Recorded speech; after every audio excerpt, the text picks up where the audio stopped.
Hi friends, hi. Welcome to all of you. Officers ಅಡ್ಡಾಗೆ ಎಲ್ಲರಿಗೂ ಸ್ವಾಗತ. ಸೊ ಇವತ್ತು ನಾವು ನಮ್ಮ ಸ್ಟುಡಿಯೋದೊಳಗಡೆ ಒಬ್ಬ ವಿಶೇಷ ವ್ಯಕ್ತಿಯ ಜೊತೆಗೆ ಇದ್ದೀವಿ. ಅವರು 2024ನೇ ಸಾಲಿನ UPSC ಪರೀಕ್ಷೆಯಲ್ಲಿ ಇಡೀ ದೇಶಕ್ಕೆ 615ನೇ ರ್ಯಾಂಕನ್ನು ಪಡೆದಂಥವರು ದಯಾನಂದ್ ಸಾಗರ್ ಎಲ್ ಅವರು. ಸೊ ಅವರು ಈಗಾಗಲೇ ಅವ್ರ ಜೊತೆ ನಾವು ಸಾಕಷ್ಟು ಪಾಡ್ಕಾಸ್ಟ್ಗಳನ್ನು ಕೂಡ ಮಾಡಿದ್ದೀವಿ. ಆ ಪಾಡ್ಕಾಸ್ಟ್ಗಳನ್ನು ಕೂಡ ತಾವು ನೋಡಿದ್ದೀವಿ. ಅದಾದಮೇಲೆ ನಾವು ಅವರಿಗೆ ಒಂದು ಮನವಿಯನ್ನು ಮಾಡ್ಕೊಂಡ್ವಿ. ಏನಂತಂದರೆ, ನಮ್ಮ ಕನ್ನಡ ಮಾಧ್ಯಮದ ವಿದ್ಯಾರ್ಥಿಗಳಿಗೆ ಇವತ್ತೇನು UPSCಯನ್ನು ಬರೀತಾ ಇದ್ದಾರೆ ಅವರಿಗೆ ಒಂದು ಗೈಡೆನ್ಸ್ ಬೇಕು. ಅದಕ್ಕೆ ಸಬ್ಜೆಕ್ಟ್ ವೈಸ್ ಗೈಡೆನ್ಸ್ ಕೊಡಬೇಕಂಥೇಳಿ ನಾವೊಂದು ಮನವಿಯನ್ನು ಮಾಡ್ಕೊಂಡಿವಿ. ಅದಕ್ಕೆ ಅವರು ಕೂಡ ಒಪ್ಕೊಂಡು, ಸೊ ಈಗ Indian polity, Indian geography, Indian economy, ಈ ಥರ ಸಬ್ಜೆಕ್ಟ್ ವೈಸ್ ಕೆಲವೊಂದು ಸ್ಟ್ರಾಟಜಿಗಳನ್ನು ನಿಮಗೆ ಹೇಳಿಕೊಡ್ತಾರೆ. ಸೊ ಈ ಸಬ್ಜೆಕ್ಟ್ ವೈಸ್ ಸ್ಟ್ರಾಟಜಿಯಿಂದ ನಿಮಗೆ ಈ ಸಬ್ಜೆಕ್ಟ್ಗಳ ಮೇಲೆ ಹೆಂಗೆ ಓದಬೇಕನ್ನುವಂಥ ಇನ್ಫಾರ್ಮೇಷನ್ ಇನ್ನೂ ಹೆಚ್ಚಾಗ್ತದೆ, ಮತ್ತು ಅದರ ಜೊತೆಗೆ ನಿಮಗೆ ಇದರ ಮೇಲೆ ಗ್ರಿಪ್ ಕೂಡ ಹೆಚ್ಚಾಗುವಂಥದ್ದು. ಸೊ ಇದಕ್ಕೆ ಅವರು ಸೂಕ್ತ ವ್ಯಕ್ತಿ ಅಂತ ನಮಗೆ ಅನ್ನಿಸ್ತು, ಮತ್ತು ನಾವು ಕೇಳ್ಕೊಂಡಾಗ ಅವರು ಕೂಡ ಅದಕ್ಕೆ ಒಪ್ಕೊಂಡಿದ್ದಾರೆ. ಸೊ ಅವರು ಬರ್ತಾ ಇದ್ದಾರೆ. ಸೊ ಅವರಿಗೆ ನಾನು ಈ ಮೈಕನ್ನು ಹ್ಯಾಂಡ್ ಓವರ್ ಮಾಡ್ತೀನಿ, ಅವರು ಅದನ್ನು ಆರಂಭ ಮಾಡ್ತಾ ಹೋಗುವಂಥದ್ದು. ಸೊ ತಾವೆಲ್ಲ ಕೇಳ್ರಿ, ಆಮೇಲೆ ಅದಕ್ಕೆ ನೋಟ್ಸ್ ಕೂಡ ಮಾಡ್ಕೊಂಡು ಇಟ್ಕೋರಿ, ಯಾಕಂದರೆ ಒಳ್ಳೆಯ ಅನುಭವವನ್ನು ನಿಮ್ಮ ಜೊತೆಗೆ ಅವರು ಶೇರ್ ಮಾಡ್ಕೋತಾ ಇದ್ದಾರೆ. Sir, welcome to the our studio sir. So please come.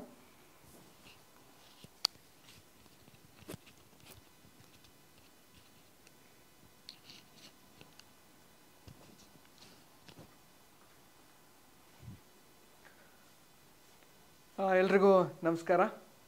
Video ನೋಡ್ತಾ ಇರುವ ಎಲ್ಲ ಸ್ಪರ್ಧಾಕ್ಷಿಗಳಿಗೆ ನನ್ನ ನಮಸ್ಕಾರಗಳು. ಸೊ UPSC ಪರೀಕ್ಷೆ ಕಬ್ಬಿಣದ ಕಡಲೆ ಅನ್ನುವಂಥ ಒಂದು ಪರೀಕ್ಷೆಯನ್ನು ನಾನು ಕ್ಲಿಯರ್ ಮಾಡಿ ಇವತ್ತು ನಿಮ್ಮ ಮುಂದೆ ನಿಂತಿದ್ದೀನಿ. ಈ ವಿಡಿಯೋ ಮಾಡಲಿಕ್ಕೆ ಆಲ್ರೆಡಿ ನಾನು ಪಾಡ್ಕಾಸ್ಟ್ನಲ್ಲಿ ಡಿಸ್ಕಸ್ ಮಾಡಿರೋ ಥರನೇ ಗೈಡೆನ್ಸ್ ಅನ್ನೋದೇನಿದೆ ಅದು ಎಲ್ರಿಗೂ ರೀಚ್ ಆಗಬೇಕು. ಓದೋದು ನೀವೆಲ್ಲ ಓದ್ತೀರಾ, ಪರಿಶ್ರಮ ನೀವು ಹಾಕ್ತೀರಾ. ಆದರೆ ಎಲ್ಲಿ ಪರಿಶ್ರಮ ಹಾಕಬೇಕು, ಯಾವ ರೀತಿ ಪರಿಶ್ರಮನ ನೀವು ಪಡಬೇಕು ಅನ್ನೋದ್ರ ಬಗ್ಗೆ ಒಂದು ನಿಮಗೆ ಸೂಕ್ತವಾದಂತಹ ಒಂದು ಮಾರ್ಗದರ್ಶನ ಕೊಡಬೇಕು ಅನ್ನೋ ಉದ್ದೇಶಕ್ಕೋಸ್ಕರ ಈ ವಿಡಿಯೋನ ಮಾಡ್ತಾ ಇದ್ದೀನಿ. ಈ ವಿಡಿಯೋದಲ್ಲಿ ನಾವು ಪೊಲಿಟಿ ಬಗ್ಗೆ ಡಿಸ್ಕಸ್ ಮಾಡೋಣ. ಸೊ ಈಗ ಆಲ್ರೆಡಿ ಹೇಳಿದಾಗೆ ನಾನು ನಿಮಗೆ ಪೊಲಿಟಿನ ಪಾಠ ಮಾಡಲ್ಲ. ಅದಕ್ಕೆ ಅಫ್ಕೋರ್ಸ್ ನಿಮಗೆ ಭರತ್ ಸರ್ ಇರ್ಬೋದು, ಆ ಥರದ ಒಳ್ಳೊಳ್ಳೆ ಶಿಕ್ಷಕರಿದ್ದಾರೆ ನಿಮಗೆ ಪಾಠ ಮಾಡಲಿಕ್ಕೆ. ಬಟ್ ನಾನು ಈ ವಿಡಿಯೋದಲ್ಲಿ ನಿಮಗೆ ಹೇಗೆ ಪೊಲಿಟಿ ಅನ್ನೋ ಸಬ್ಜೆಕ್ಟ್ನ ಅಪ್ರೋಚ್ ಮಾಡಬೇಕು ಅನ್ನೋದ್ರ ಬಗ್ಗೆ ಹೇಳ್ತೀನಿ. ಮುಖ್ಯವಾಗಿ ಏನಪ್ಪ ಅಂದರೆ, ಈ ಕ್ಲಾಸ್ ಕೇಳುವಾಗ ಅಥವಾ ನೀವು ವೀಡಿಯೋ ನೋಡ್ತಾ ಇದ್ದರೆ, ನೀವೇನೋ ಟ್ರಾವೆಲ್ ಮಾಡ್ತಾ ಇದ್ದರೆ ಅಥವಾ ಇನ್ನೊಂದೇನೋ ಮಾಡ್ತಾ ಇದ್ದರೆ, ವೀಡಿಯೋನ ಪಾಸ್ ಮಾಡಿ ನಿಮಗೆ ಯಾವಾಗ ಫ್ರೀ ಟೈಮ್ ಸಿಗುತ್ತೋ ಆವಾಗ ಕೂತ್ಕೊಂಡು ನಿಮ್ಮದು ರೀಡಿಂಗ್ ಟೇಬಲಲ್ಲೋ ರೀಡಿಂಗ್ ಡೆಸ್ಕಲ್ಲೋ ಒಂದು ಬುಕ್ಕು ಪೆನ್ ಇಟ್ಕೊಂಡು ವೀಡಿಯೋನ ನೋಡಿ. ಸೊ ದ್ಯಾಟ್ ಈ ಪಾಯಿಂಟ್ಸ್ ನಾನು ಹೇಳೋವಂಥದ್ದನ್ನು ನೀವು ಬರ್ಕೊಳ್ಳಿ, ಅದು ನಿಮಗೆ ಮುಂದೆ ಹೆಲ್ಪ್ ಆಗಬೇಕು ಅನ್ನೋವಂಥದ್ದು. ನಾನು ಈಗಾಗಲೇ ಮೊದಲೇ ಹೇಳಿದಾಗೆ ಗೈಡೆನ್ಸು ಅವೈಲೇಬಲ್ ಇರಬೇಕು, ಆಕ್ಸೆಸಿಬಲ್ ಇರಬೇಕು, ಅಫೋರ್ಡೆಬಲ್ ಇರಬೇಕು. ಸೊ ಆ ಗೈಡೆನ್ಸ್ಗೋಸ್ಕರ ಈ ವಿಡಿಯೋನ ಮಾಡ್ತಾ ಇದ್ದೀವಿ. ಸೊ ಪೊಲಿಟಿ, ಸ್ಟ್ರಾಟಜಿ ಮತ್ತು ಗೈಡೆನ್ಸ್. ಸೊ ಪೊಲಿಟಿ ಭಾಳ ಮುಖ್ಯವಾದ ಸಬ್ಜೆಕ್ಟ್ ಅನ್ನೋದನ್ನು ನಾನು ನಿಮಗೆ ಹೇಳಲೇಬೇಕಾಗಿ, ನಿಮಗೆ ಆಲ್ರೆಡಿ ಅದೆಲ್ಲ ಗೊತ್ತೇ ಇದೆ. ಸುಮಾರು 12ರಿಂದ 20 ಕ್ವಶನ್ ಪೊಲಿಟಿನಲ್ಲಿ ಎವ್ರಿ ಇಯರ್ ಬರುತ್ತೆ. ಸುಮಾರು ನೀವು ಒಂದು ಪೇಪರಲ್ಲಿ ಏನಾದರೂ ಯಾವ್ದಾದ್ರು ಇಯರಲ್ಲಿ 20 ಅಂತ ಬಂದರೆ that is as good as 20%. 100 ಕ್ವಶನ್ಗೆ 20 ಬರ್ತಾ ಇದೆ ಅಂದರೆ 20% of the question will be from the polity itself. ಜೊತೆಗೆ ಇದರಲ್ಲಿ ಸ್ಕೋರಿಂಗ್ ರೇಟ್ ಏನಿದೆಯಲ್ಲ, ಸ್ಕೋರಿಂಗ್ ಈಸ್ ವೆರಿ ಹೈ ಅಂತಂದರೆ, ಈಗ ಉದಾಹರಣೆಗೆ if you takes a art and ಕಲ್ಚರಲ್ಲಿ 6 ಕ್ವಶನ್ ಕೇಳಿದ್ರು ಅಂತ ಇಟ್ಕೊಳ್ಳಿ.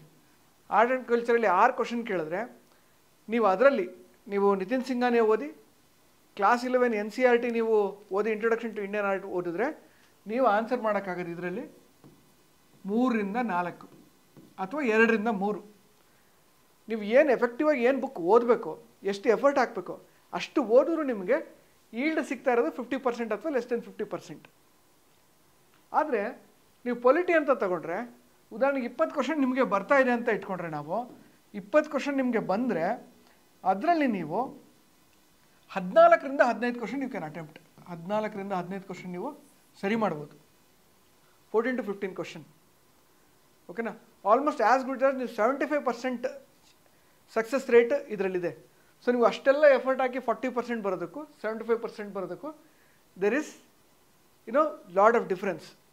ಇನ್ನೊಂದು ಏನಪ್ಪ ಅಂತಂದರೆ, ವಿತಿನ್ ಸ್ಟ್ಯಾಂಡರ್ಡ್ ಬುಕ್ಸ್ ನಾನು ಹೇಳಿದೆ ಈಗ ಆಲ್ರೆಡಿ, ಆರ್ಟ್ ಆ್ಯಂಡ್ ಕಲ್ಚರ್ ಇರ್ಬೋದು, ಏನ್ಷಿಯಂಟ್ ಇರ್ಬೋದು, ಮೆಡಿವಲ್ ಇರ್ಬೋದು, ಅಥವಾ ಈ ನಡುವೆ ಮಾಡರ್ನ್ ಇಂಡಿಯಾ ಕೂಡ ಇರ್ಬೋದು. ಪ್ರಶ್ನೆಗಳು ಎಲ್ಲಿಂದ ಕೇಳ್ತಾ ಇದ್ದಾರೆ ಅನ್ನೋದು ನಮ್ಗೆ ಯಾರಿಗೂ ಗೊತ್ತಾಗ್ತಾ ಇಲ್ಲ. ಸೊ 10 ಪ್ರಶ್ನೆ ಬರ್ತಾ ಇದೆ ಅಂದರೆ ಅದರಲ್ಲಿ 2-3 ಸ್ಟ್ಯಾಂಡರ್ಡ್ ಬುಕ್ಗಳಿಂದ ಬರ್ತಾ ಇದೆ. ಉಳ್ಕಿದೆಲ್ಲ ಪ್ರಶ್ನೆ ಪರೀಕ್ಷೆ ಹಾಲ್ನಲ್ಲಿ ಕೂತ್ಕೊಂಡು ನೀವು ಗೆಸ್ ಮಾಡಬೇಕು ಅಥವಾ ನೀವು ಲಾಜಿಕಲಾಗಿ ಡಿಡಕ್ಟ್ ಮಾಡಬೇಕು. ಆದರೆ ಪೊಲಿಟಿ ಸಬ್ಜೆಕ್ಟ್ ಇದೆಯಲ್ಲ, ಇದು ಹೀಗಲ್ಲ.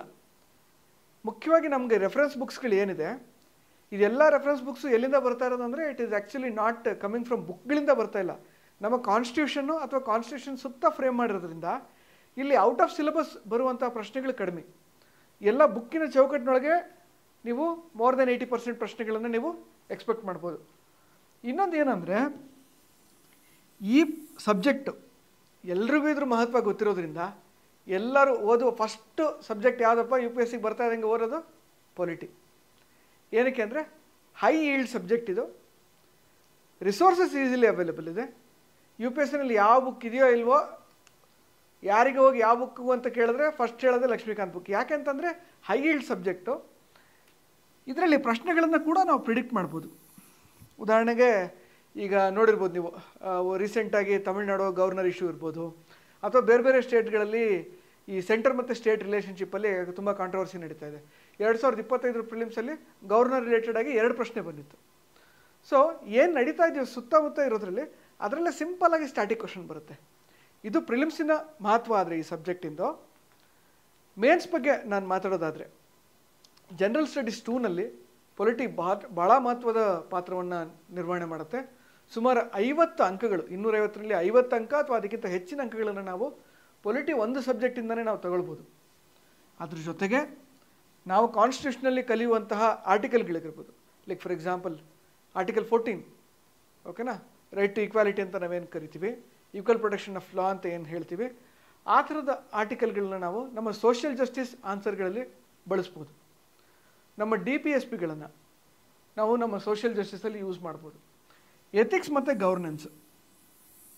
ಗವರ್ನೆನ್ಸಲ್ಲಿ ಗವರ್ನೆನ್ಸ್ ಪ್ರಿನ್ಸಿಪಲ್ಸ್ ಇರ್ಬೋದು, accountability, transparency, right to information, ಅದೆಲ್ಲನೂ ನಾವು ನಮ್ಮ ಪೊಲಿಟಿಯಿಂದ ನಾವು ಅರ್ಥ ಮಾಡ್ಕೊಳ್ತೀವಿ. ಎಸ್ಸೆನಲ್ಲಿ ಎನಿ ಎಸ್ಸೆ, ವುಮೆನ್ ಇರ್ಬೋದು, ಚೈಲ್ಡ್ ಮೇಲೆ ಇರುವಂಥ ಎಸ್ಸೆ ಇರ್ಬೋದು, ಅಥವಾ ಎಜುಕೇಷನ್ ಮೇಲೆ ಇರ್ಬೋದು, ಇದೆಲ್ಲದಕ್ಕೆ ನಾವು ಒಂದೊಳ್ಳೆ ಇಂಟ್ರೊಡಕ್ಷನ್ನ ನಾವು ನಮ್ಮ ಕಾನ್ಸ್ಟಿಟ್ಯೂಷನಿಂದ ಹಾಕ್ಬೋದು, ಕನ್ಕ್ಲೂಷನ್ ಹಾಕ್ಬೋದು, ಅಥವಾ ಆರ್ಗ್ಯುಮೆಂಟ್ಸ್ ಕೂಡ ನಾವು ನಮ್ಮ ಕಾನ್ಸ್ಟಿಟ್ಯೂಷನಿಂದ ಹಾಕ್ಬೋದು, ಜೊತೆಗೆ ಈ ಪೊಲಿಟಿಯಿಂದ ಹಾಕ್ಬೋದು. ಉದಾಹರಣೆಗೆ ನೀವೇನೋ ಒಂದು ಕೋಆಪರೇಟಿವ್ ಸೊಸೈಟಿ ಬಗ್ಗೆ ಬರಿತಾ ಇದ್ದೀರಾ ಅಂತ ತಿಳ್ಕೊಳ್ಳಿ. ನಿಮ್ಮ ಎಸ್ಸೆನಲ್ಲಿ ಯು ವಾಂಟ್ ಟು ಟೆಲ್ ಒಂದು ಸಮಾಜ ಏನು ಮಾಡುತ್ತೆ ಅಂತ, ಓಕೆನಾ. ನಾವು ಗೌರ್ಮೆಂಟ್ ಬಗ್ಗೆ ಎಲ್ಲ ಮಾತಾಡುವಾಗ you can bring society angle ತರುವಾಗ ಪ್ರೆಷರ್ ಗ್ರೂಪ್ಗಳ ಬಗ್ಗೆ ಮಾತಾಡ್ಬೋದು, ಕೋಆಪರೇಟಿವ್ ಸೊಸೈಟಿ ಬಗ್ಗೆ ಮಾತಾಡ್ಬೋದು. ಇದೆಲ್ಲ ನಾವೆಲ್ಲ ಓದ್ತೀವಿ ಈ ಪೊಲಿಟಿನಲ್ಲೇ ಓದುವಂಥದ್ದು. ಇನ್ನು ಸೋರ್ಸ್ ಬಗ್ಗೆ ಮಾತಾಡೋದಾದರೆ ಭಾಳ ಸಿಂಪಲ್. ಈಗ ಲಕ್ಷ್ಮೀಕಾಂತ್ ಸೋರ್ಸ್ ಅಂತ ಭಾಳ ಜನ ಹೇಳ್ತಾರೆ. ಏನಾಗುತ್ತೆ, ಹುಡುಗರು ಸುಮಾರು ಜನ ಲಕ್ಷ್ಮೀಕಾಂತ್ ಓದ್ತಾರೆ, ಬಟ್ ಅವ್ರಿಗೆ ಲಕ್ಷ್ಮೀಕಾಂತ್ ಅರ್ಥ ಆಗಲ್ಲ. ಉದಾಹರಣೆಗೆ ಜಸ್ಟಿಸ್ ಅಂದರೆ ಏನು, ಅಥವಾ ಲಿಬರ್ಟಿ ಅಂದರೆ ಏನು, ಇಂಡಿಯಾದಲ್ಲಿ ಯಾಕೆ ಲೆಜಿಸ್ಲೇಟಿವು ಜಾಸ್ತಿ ಪವರ್ಫುಲ್ ಯಾಕಿದೆ, ಈ ಬೇಸಿಕ್ ಕಾನ್ಸೆಪ್ಟ್ಗಳು ಅವ್ರಿಗೆ ಅರ್ಥ ಆಗಲ್ಲ. ಏನಕ್ಕೆ ಅಂದರೆ ಡೈರೆಕ್ಟಾಗಿ ಬುಕ್ ಓದೋದ್ರಿಂದ ಈ ಥರ ತೊಂದರೆಗಳಾಗೋದು ಸಹಜ. NCERT ಓದಲೇಬೇಕಾದಂತಹ 3 ಪುಸ್ತಕಗಳು ಅಂದರೆ, ಒಂದು ಡೆಮೊಕ್ರೆಟಿಕ್ ಪೊಲಿಟಿಕ್ಸ್ 1, ಎರಡನೇದು ಡೆಮೊಕ್ರೆಟಿಕ್ ಪೊಲಿಟಿಕ್ಸ್ 2. ಇದರಲ್ಲಿ ನೇಚರ್ ಆಫ್ ಪೊಲಿಟಿ ಅಂದರೆ ಏನು, ವಾಟ್ ಈಸ್ ಸೊಸೈಟಿಯಿಂದ ನಾವು ಹೇಗೆ ಪೊಲಿಟಿನ ಫಾರ್ಮ್ ಮಾಡ್ಬೋದು, ವಾಯ್ಸ್ ಆಫ್ ದಿ ಪೀಪಲ್ ಅಂದರೆ ಏನು, ಇವ್ರ ವಾಯ್ಸಿಂದ ಒಂದು ಗೌರ್ಮೆಂಟ್ನ ಹೇಗೆ ಫಾರ್ಮ್ ಮಾಡ್ಬೋದು, ಆ ಗೌರ್ಮೆಂಟು ಇವ್ರನ್ನ ಹೇಗೆ ಅಧಿಕಾರ ನಡ್ಕೊಳ್ಬೋದು, ಓಕೆನಾ. ನಮ್ಮ ಬೇರೆ ಬೇರೆ ಅಂಗಗಳೇನಿದೆ, ನ್ಯಾಯಾಂಗ, ಶಾಸಕಾಂಗ, ಕಾರ್ಯಾಂಗ, ಇವುಗಳ ನಡುವೆ ಅಧಿಕಾರ ಅಥವಾ ಪವರ್ ಅನ್ನೋದು ಹೇಗೆ ಡಿವೈಡ್ ಆಗಿದೆ, ತುಂಬ ಸಿಂಪಲ್ ಟರ್ಮ್ಸಲ್ಲಿ ಕೊಟ್ಟಿದ್ದಾರೆ ಇದರಲ್ಲಿ.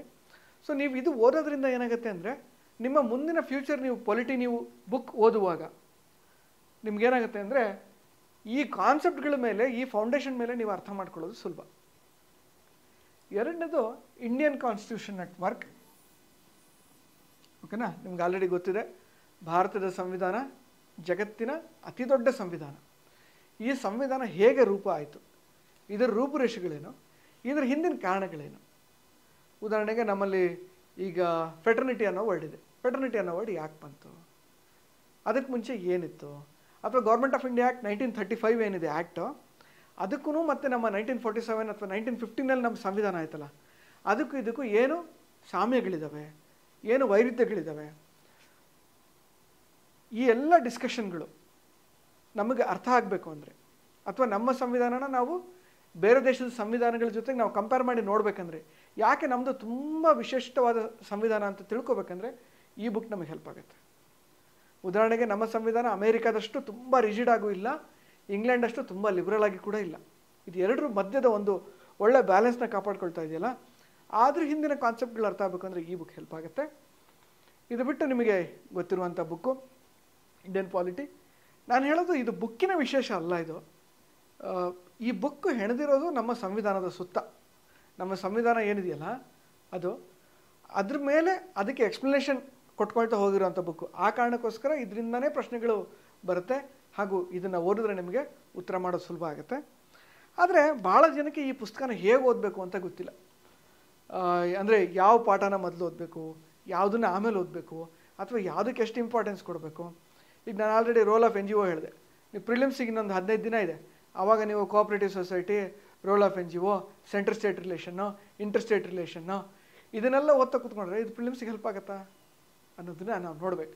ಅದಕ್ಕೆ ಈ ಬುಕ್ಕನ್ನು ಹೇಗೆ ಅಪ್ರೋಚ್ ಮಾಡಬೇಕು, ಪ್ರಿಲಿಮ್ಸಿಗೆ ಯಾವುದು ಮುಖ್ಯವಾದ್ದು, ಮೇನ್ಸ್ಗೆ ಯಾವುದು ಮುಖ್ಯವಾದ್ದು ಅನ್ನೋದನ್ನು ನಾನು ನಿಮಗೆ ಬ್ರೀಫಾಗಿ ಹೇಳ್ಕೊಡ್ತೀನಿ. ಬಟ್ ಅದಕ್ಕಿಂತ ಮುಂಚೆ ಏನು ಅಂದರೆ 3 ಅಪ್ರೋಚ್ಗಳಿದೆ ಈ ಬುಕ್ಕನ್ನು ಓದೋದಕ್ಕೆ ಅಥವಾ ಪೊಲಿಟಿ ಸಬ್ಜೆಕ್ಟನ್ನು ಓದೋದಕ್ಕೆ. ಒಂದು self study approach. Self study ಅಂದರೆ ಏನು, ನಾನು ಎಲ್ಲೂ ಕೋಚಿಂಗ್ ಹೋಗ್ತಾ ಇಲ್ಲ, ಎಲ್ಲೂ ನಾನು ಕ್ಲಾಸಸ್ ತಗೊಳ್ತಾ ಇಲ್ಲ, ನನಗೆ ಓದಿದ್ರೆ ನನಗೆ ಚೆನ್ನಾಗಿ ಅರ್ಥ ಆಗುತ್ತೆ, ನಾನು ಓದಿದ್ದನ್ನು ಅರ್ಥ ಮಾಡಿ ಗ್ರಹಿಸಬಲ್ಲೆ, ಮತ್ತು ಅದ್ರ ಮೇಲೆ ನಾನು ಕ್ವಶನ್ಸ್ಗಳನ್ನ ಸಾಲ್ವ್ ಮಾಡಬಲ್ಲೆ. ಸಿಂಪಲ್. ಸೆಲ್ಫ್ ಸ್ಟಡಿ ಅಪ್ರೋಚರ್ ಏನು ಮಾಡಬೇಕಪ್ಪ, ಫಸ್ಟು ನಾನು ಆಲ್ರೆಡಿ NCERT 3 ಬುಕ್ ಹೇಳಿದೆ ನಾನು, ಓಕೆನಾ. NCERT democratic politics 1, democratic politics 2, Indian constitution at work, 3 NCERTನ ನಿಧಾನಕ್ಕೆ ಓದ್ಕೋಬೇಕು. ಇದಾದಮೇಲೆ they should start with Laxmikanth, ಓಕೆನಾ. ಇದು ಸೆಲ್ಫ್ ಸ್ಟಡಿ ಅಪ್ರೋಚ್. ಇನ್ನೊಂದು ಕೋಚಿಂಗ್ ಕ್ಲಾಸ್ ಅಪ್ರೋಚ್. ಇದರಲ್ಲಿ ಏನಂದರೆ ಭಾಳಷ್ಟು ಜನ ನೀವು ಕೋಚಿಂಗ್ ಇನ್ ಕೇಸ್ ತಗೊಳ್ತಾ ಇದ್ದರೆ, ಕೋಚಿಂಗ್ ಕ್ಲಾಸ್ನಲ್ಲಿ ಏನು ಪಾಠ ಮಾಡ್ತಾರಲ್ಲ ಅದಕ್ಕೂ ಮುಂಚೆ, ಕೋಚಿಂಗ್ ಜಾಯಿನ್ ಆಗೋಕ್ಕೆ ಮುಂಚೆ ತಿರ್ಗಾ ಈ 3 ಬುಕ್ ಓದ್ಕೋಬೇಕು ನೀವು. ಯಾಕೆಂದರೆ ಕೋಚಿಂಗ್ ತರಗತಿಗಳಲ್ಲಿ, ಭಾಳಷ್ಟು ತರಗತಿಗಳಲ್ಲಿ ಬೇಸಿಕ್ ಏನಿದೆಯಲ್ಲ ಅದನ್ನು ಹೇಳ್ಕೊಡಲ್ಲ. ಆ್ಯಂಡ್ ನಿಮಗೆ ಸುಮಾರು ಜನ ಅನ್ಸ್ಬೋದು ಇದೇನು ತುಂಬ ಸಿಂಪಲ್ ಇದೆ ಅನಿಸುತ್ತೆ ಅಂತ. ಬಟ್ ಈ ಸಿಂಪಲ್ ಕ್ವಶನ್ನೇ ಆ್ಯಕ್ಚುಲಿ UPSC ಎಕ್ಸಾಮ್ ಹಾಲಲ್ಲಿ ಪ್ರಿಲಿಮ್ಸ್ ನೀವು ಓದುವಾಗ ಕನ್ಫ್ಯೂಸಿಂಗ್ ಅಂತ ಅನಿಸೋವಂಥದ್ದು. ಸೊ ಇದು ಓದ್ಕೋಬೇಕು. ಆಮೇಲೆ ಕೋಚಿಂಗಲ್ಲಿ ನೀವು ಕ್ಲಾಸ್ ಏನು ಹೇಳ್ತಾರಲ್ಲ ಅದನ್ನು ಕರಾರುವಕ್ಕಾಗಿ ಕೇಳಬೇಕು. ಯಾಕೆಂತಂದರೆ ನಿಮ್ಮ ಕೋಚಿಂಗ್ ಸಂಸ್ಥೆಗಳಲ್ಲಿ ಪಾಠ ಮಾಡ್ತಾ ಇರೋವಂಥವ್ರು ಇದೇ UPSC ಪರೀಕ್ಷೆಯಲ್ಲಿ ಸುಮಾರು ಸಲ ಬರೆದಿರ್ಬೋದು, ಅಥವಾ ಇದನ್ನು ತುಂಬ ಚೆನ್ನಾಗಿ ಓದಿರ್ಬೋದು, ಅವ್ರ ವಿಶ್ಲೇಷಣೆ ತುಂಬ ಚೆನ್ನಾಗಿರ್ಬೋದು. ಯಾಕೆಂದರೆ ಪೊಲಿಟಿ ಎಲ್ಲ ಪಾಠ ಮಾಡಬೇಕು ಅಂದರೆ ನಿಮಗೆ ತುಂಬ ನಾಲೆಡ್ಜ್ ಇರಬೇಕು, ಇಲ್ಲದಲ್ಲೇ ನೀವು ಪಾಠ ಮಾಡಲಿಕ್ಕಾಗಲ್ಲ. ಸೊ ಇದು 2ನೇ ಅಪ್ರೋಚು. ಸೊ ಆಯಾ ಟಾಪಿಕ್ ಮುಗಿದಾಗ ಆಯಾ ಟಾಪಿಕನ್ನು ಓದಬೇಕು, ಓಕೆನಾ. ಜೊತೆಗೆ ನಿಮಗೆ ಟಾಪಿಕ್ ವೈಸ್ MCQs ಕೂಡ ಸಿಗುತ್ತೆ ನಿಮಗೆ. ಸೊ ಅದನ್ನು ಅವಾಗ ಸಾಲ್ವ್ ಮಾಡಬೇಕು. 3ನೇ ಅಪ್ರೋಚು ಮತ್ತು ನಾನು ಮಾಡಿದಂಥ ಅಪ್ರೋಚು. ನಾನು ಮಾಡಿದ ಅಪ್ರೋಚ್ ಏನಪ್ಪ ಅಂತಂದರೆ, ನಾನು ಏನು ಮಾಡ್ತಾಯಿದ್ದೆ ಅಂದರೆ ಈ ಪೊಲಿಟಿ ಸಬ್ಜೆಕ್ಟ್ಗೆ ನಾನು ಕೋಚಿಂಗ್ ತಗೊಳ್ಳದೇ ಇದ್ದ ಕಾರಣಕ್ಕೆ ಸೊ ಯೂಟ್ಯೂಬ್ನಲ್ಲಿ ವೀಡಿಯೋಗಳನ್ನು ಹುಡುಕ್ತಾ ಇದ್ದೆ ನಾನು. ಅದರಲ್ಲಿ ನನಗೆ ಸಿಕ್ಕಂಥ ಒಂದು ವೀಡಿಯೋ ಏನಪ್ಪ ಅಂತಂದರೆ, ಡಾಕ್ಟರ್ ಸಿದ್ಧಾರ್ಥ್ ಅರೋರಾ ಅನ್ನೋರ್ದೊಂದು ಪೊಲಿಟಿ ವೀಡಿಯೋ ಇದೆ. ಇದು 100 ಪಾರ್ಟ್ಸ್ ಒಂದು ವೀಡಿಯೋ ಒಂದಿದೆ. ಇನ್ನೊಂದು ವೀಡಿಯೋ ಅವ್ರದ್ದು 30 hours ಮ್ಯಾರಥಾನ್ ಅಂತ ಒಂದು ವೀಡಿಯೋ ಇದೆ. ನಾನೇನು ಮಾಡ್ತಾ ಇದ್ದೆ ಅಂದರೆ, ಹೆಡ್ಫೋನ್ ಹಾಕ್ಕೊಳ್ತಾ ಇದ್ದೆ ರೀಡಿಂಗ್ ರೂಮಲ್ಲಿ ಹೆಡ್ಫೋನ್ ಹಾಕ್ಕೊಂಡು ಪೊಲಿಟಿ ಬುಕ್ ಇಟ್ಕೊಳ್ತಾ ಇದ್ದೆ. ಅವರು ಯಾವ ರೀತಿ ಕ್ಲಾಸ್ ಹೇಳ್ತಾ ಹೋಗ್ತಾರೋ ಅವ್ರು ಇದೇ ಆರ್ಡ್ರಲ್ಲಿ ಕ್ಲಾಸ್ ಹೇಳಿರೋದು, ಪೊಲಿಟಿ ಬುಕ್ ಇರೋ ಲಕ್ಷ್ಮೀಕಾಂತ್ ಬುಕ್ ಇರೋ ಆರ್ಡ್ರಲ್ಲೇ ಹೇಳಿರೋದು. ನಾನು ಅದೇ ಆರ್ಡ್ರಲ್ಲಿ ಬರ್ಕೊಳ್ತಾ ಇದ್ದೆ. ಅಡಿಷ್ನಲ್ ಪಾಯಿಂಟ್ಸ್ ಏನು ಹೇಳ್ತಾ ಇದ್ರು ಅದನ್ನು ನಾನು ಬುಕ್ಕಲ್ಲಿ ಮಾರ್ಕ್ ಮಾಡ್ಕೊಳ್ತಾ ಇದ್ದೆ ನಾನು. ಸೊ ಈ ಥರ ನಂದು ಆ್ಯಕ್ಚುಲಿ ನೀವು ಪೊಲಿಟಿ ಬುಕ್ಕು ನೀವು ನೋಡಿದ್ರೆ, ನಾನು ಏನಿಲ್ಲ ಅಂದ್ರೂ ನಂದು ಬುಕ್ ಒಳಗೆ ಒಂದು 50ರಿಂದ ನಾನು 100 ಪೇಜ್ ಅಡಿಷ್ನಲ್ ಪಾಯಿಂಟ್ಸ್ನ ನಾನು ಮಾಡಿದ್ದೀನಿ. ಒಂದು 50ರಿಂದ 60 ಪೇಜ್ ನಾನು ಅಡಿಷ್ನಲ್ ಪಾಯಿಂಟ್ಸ್ಗಳನ್ನ ಮಾಡಿಕೊಂಡು ಆಯಾ ಚಾಪ್ಟರ್ ಫ್ರಂಟ್ ಪೇಜಲ್ಲಿ ನಾನು ಸ್ಟಿಕ್ ಮಾಡ್ತಾ ಇದ್ದೆ. ಸೊ ಇದು ಇಂಟಿಗ್ರೇಟೆಡ್ ಅಪ್ರೋಚ್. ನೀವು ಇನ್ ಕೇಸ್ ಆನ್ಲೈನ್ ಕೋಚಿಂಗ್ ತಗೊಳ್ತಾ ಇದ್ದರೆ, ಇನ್ಕ್ಲೂಡಿಂಗ್ ಆಫೀಸ್ ಅಡ್ಡ ಇರ್ಬೋದು ಅಥವಾ ಇನ್ನೊಂದು ಯಾವುದೋ ಇರ್ಬೋದು, ಅಲ್ಲೂ ಕೂಡ ನೀವು ಲೈವ್ ಕ್ಲಾಸ್ ನೋಡ್ತಾ ಇಲ್ಲ ಅಂತ ಇಟ್ಕೊಳ್ಳಿ. ನೀವು ಲೈವ್ ನೋಡ್ತಾ ಇಲ್ಲ ಅಂದರೆ ಹೆಡ್ಫೋನ್ ಹಾಕೊಂಡು ಕ್ಲಾಸ್ ಕೇಳ್ತಾ ಬುಕ್ಕಲ್ಲಿ ನಿಮ್ಮ ಟೀಚರ್ಸ್ ಏನು ಹೇಳ್ತಾ ಇದ್ದಾರೋ ಆ ಪಾಯಿಂಟ್ನ ನೀವು ನೋಟ್ ಮಾಡ್ಕೊಳ್ತಾ ಇರಬೇಕು. ಅವಾಗ ಏನಾಗುತ್ತೆ ಅಂದರೆ, ನೀವು ನೋಟ್ ಮಾಡ್ಕೊಳ್ತಾ ಇರೋದೊಂದು, 2ನೇ ಸಲ ಕೇಳ್ತಾ ಇದ್ದೀರಾ ಒಂದು. ಪೊಲಿಟಿನಲ್ಲಿ ನೀವು ಈ ಬುಕ್ ಓದುವಾಗ ಮೇನ್ಸ್ ರಿಲೇಟೆಡ್ ಭಾಳಷ್ಟು ಕಂಟೆಂಟ್ ಇಲ್ಲ ನಿಮಗೆ. ಅದನ್ನು ನಿಮ್ಗೆ ಏನು ಮಾಡ್ತಾರೆ, ನಿಮ್ಮ ಟೀಚರ್ ನಿಮ್ಗೆ ಹೇಳ್ತಾರೆ. ಸೊ ಮೇನ್ಸ್ ರಿಲೇಟೆಡ್ ಕಂಟೆಂಟ್ ಕೂಡ ಅಲ್ಲೇ ಬುಕ್ಕಲ್ಲೇ ಒಂದು ಕಾರ್ನರಲ್ಲಿ ಬರ್ಕೊಳ್ತಾ ಹೋಗ್ಬೇಕು. ಅವಾಗೇನಾಗುತ್ತೆ, ನೀವು ಪ್ರತಿ ಸಲ ಪ್ರಿಲಿಮ್ಸ್ ಕಂಟೆಂಟ್ ಓದುವಾಗಲೂ ಜೊತೆಗೆ ಮೇನ್ಸ್ ಕಂಟೆಂಟ್ನೂ ಕೂಡ ನೀವು ಓದ್ದಾಗುತ್ತೆ. ಜೊತೆಗೆ ನೀವು ಕ್ಲಾಸ್ ಕೇಳ್ತಾನೆ ಓದಿರೋದ್ರಿಂದ ನಿಮಗೆ ಡಬಲ್ ಬೆನಿಫಿಟ್ ಆಗುತ್ತೆ. ಓಕೆನಾ? ಇದು ಒಂದು. ಈಗ ನಾನು ಆಲ್ರೆಡಿ ಈಗ ಹೇಳಿದೆ ಈಗ ಹೇಗೆ ಓದಬೇಕು ಅನ್ನೋದನ್ನು. ಸೊ ನೀವು ನಿಮ್ಮ ಪೊಲಿಟಿ ಬುಕ್ ನಿಮ್ಮ ಹತ್ರ ಇದ್ದರೆ ನೀವು ಕೂಡ ನೋಟ್ ಮಾಡ್ಕೊಳ್ತಾ ನನ್ನ ಜೊತೆಗೆ ನೋಟ್ ಮಾಡ್ಕೊಳ್ತಾ ಹೋದರೆ ನಿಮಗೆ ಅನುಕೂಲ ಆಗುತ್ತೆ. ಒಂದು ಕಾನ್ಸ್ಟಿಟ್ಯೂಷನಲ್ ಫ್ರೇಮ್ವರ್ಕ್ ಬಗ್ಗೆ ನಾನು ಹೇಳಿದ್ದೀನಿ. Historical background, working committee, concept of ಕಾನ್ಸ್ಟಿಟ್ಯೂಷನ್ನು, ಇದೆಲ್ಲ ಇದೆ. ಓಕೆನಾ? ಒಂದು ಹಿಸ್ಟಾರಿಕಲ್ ಫ್ರೇಮ್ವರ್ಕ್ನ ನೀವು you have to link with modern India.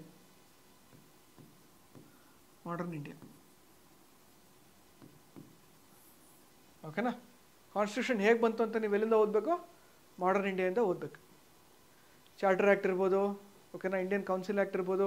Indian council ಆ್ಯಕ್ಟಿಂದ ಗೌರ್ಮೆಂಟ್ ಆಫ್ ಇಂಡಿಯಾ ಆ್ಯಕ್ಟ್ ಹೆಂಗೆ ಬಂತು, ಗೌರ್ಮೆಂಟ್ ಆಫ್ ಇಂಡಿಯಾ ಆ್ಯಕ್ಟಲ್ಲೂ ಏನೇನು ಚೇಂಜಸ್ ಇದೆ, ಓಕೆನಾ, ಯಾವಾಗ ಏನೋ ಮುಸ್ಲಿಂ ರಿಸರ್ವೇಷನ್ ಯಾವಾಗ ಬಂತು, ಅಥವಾ ನಿಮಗೆ ಅದರ್ ಏನೋ ಆಪರೇಷನ್ ಕ್ಲಾಸಸ್ಗಳಿಗೆ ಯಾವಾಗ ಬಂತು, when did Christian missionaries were permitted to enter India, ಈ ಥರದ್ದೆಲ್ಲ ಪ್ರಶ್ನೆಗಳಿದೆ ಮಾಡರ್ನ್ ಇಂಡಿಯಾದಲ್ಲಿ. Historical underpinnings of the Indian constitution ನೀವು ಅದ್ರ ಜೊತೆಗೆ ಲಿಂಕ್ ಮಾಡಿ ಓದಬೇಕು. ಅಂದರೆ ಆ ಬುಕ್ಕು ಈ ಬುಕ್ಕು ಜೊತೆಗೆ ಇಟ್ಕೊಂಡು ಓದಬೇಕು, ಅಥವಾ ಒಂದು ಬುಕ್ಕಲ್ಲಿ ಓದಿ ನೀವು ಇಲ್ಲದೇ ಇರೋ ಪಾಯಿಂಟ್ಸ್ನ ನೋಟ್ ಡೌನ್ ಮಾಡ್ಕೋಬೇಕು. ನೀವು ಮಾಡರ್ನ್ ಇಂಡಿಯಾ ಬುಕ್ಕಲ್ಲೇ ಈಗ ಪೊಲಿಟಿ ಬುಕ್ನಲ್ಲಿ ಏನಾದ್ರು ಅಡಿಷ್ನಲ್ ಪಾಯಿಂಟ್ಸ್ ಸಿಕ್ಕರೆ ನಿಮಗೆ you should go back and note down one time ಆ ಕೆಲಸ ಮಾಡಬೇಕು. ಓಕೆನಾ? Right. Making of the constitution already NCERT-ನಲ್ಲೇ ಭಾಳಷ್ಟು ಕವರ್ ಆಗಿರುತ್ತೆ. So you don't have to worry.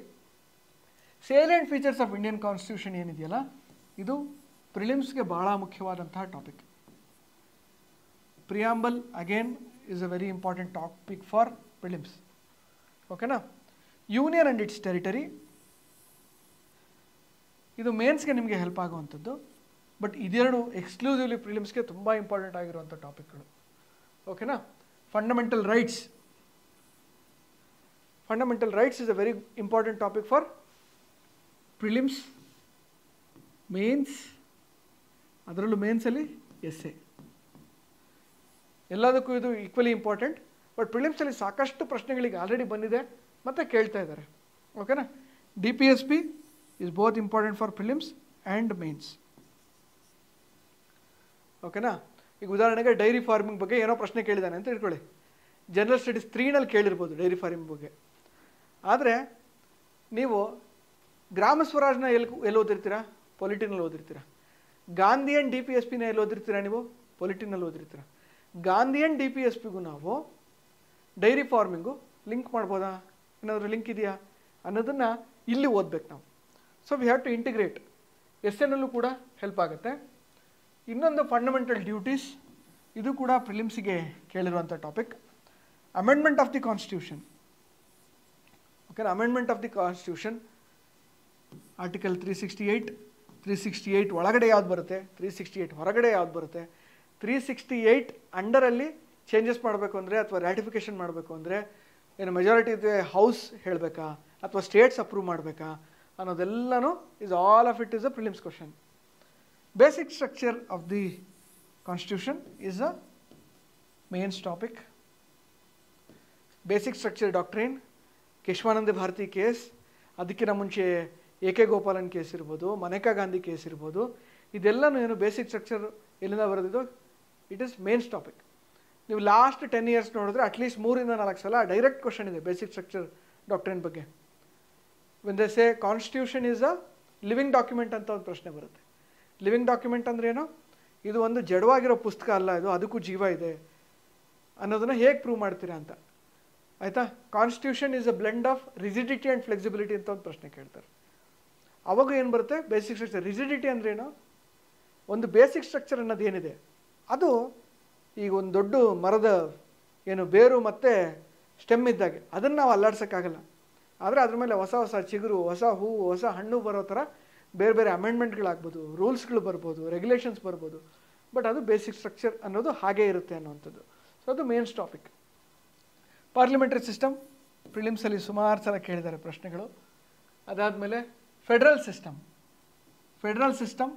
Central state relation, interstate relation, ಇದು 3 ಟಾಪಿಕ್ಕು ನಿಮಗೆ ಮೇನ್ಸ್ ಟಾಪಿಕ್. ಓಕೆನಾ? ಸುಮಾರು ಟಾಪಿಕ್ಗಳು ಕರೆಂಟ್ ಅಫೇರ್ಸಲ್ಲಿ ಇರುತ್ತೆ. ಉದಾಹರಣೆಗೆ ಏನೋ ನ್ಯಾಷನಲ್ ಎಜುಕೇಷನ್ ಪಾಲಿಸಿ ಇರ್ಬೋದು. ಕೆಲವು ಸ್ಟೇಟ್ಗಳು ಅಪ್ರೂವ್ ಮಾಡಿದ್ದಾವೆ, ಕೆಲವು ಸ್ಟೇಟ್ಗಳು ಅಪ್ರೂವ್ ಮಾಡಿಲ್ಲ. ಅಪ್ರೂವ್ ಮಾಡದೇ ಇರೋ ಕೆಲವು ಸ್ಟೇಟ್ಗಳು ಸ್ಟೇಟ್ ಎಜುಕೇಷನ್ ಪಾಲಿಸಿ ತರಬೇಕು ಅಂತ ಇದ್ದಾರೆ. ಯಾಕೆ ಮಾಡ್ತಾ ಇದ್ದಾರೆ ಅಂತ ಒಂದು ಪ್ರಶ್ನೆ ಬರುತ್ತೆ. ಸೊ ಥೀಮ್ ಎಲ್ಲಿಂದ ಬರ್ತಾ ಇರೋದು?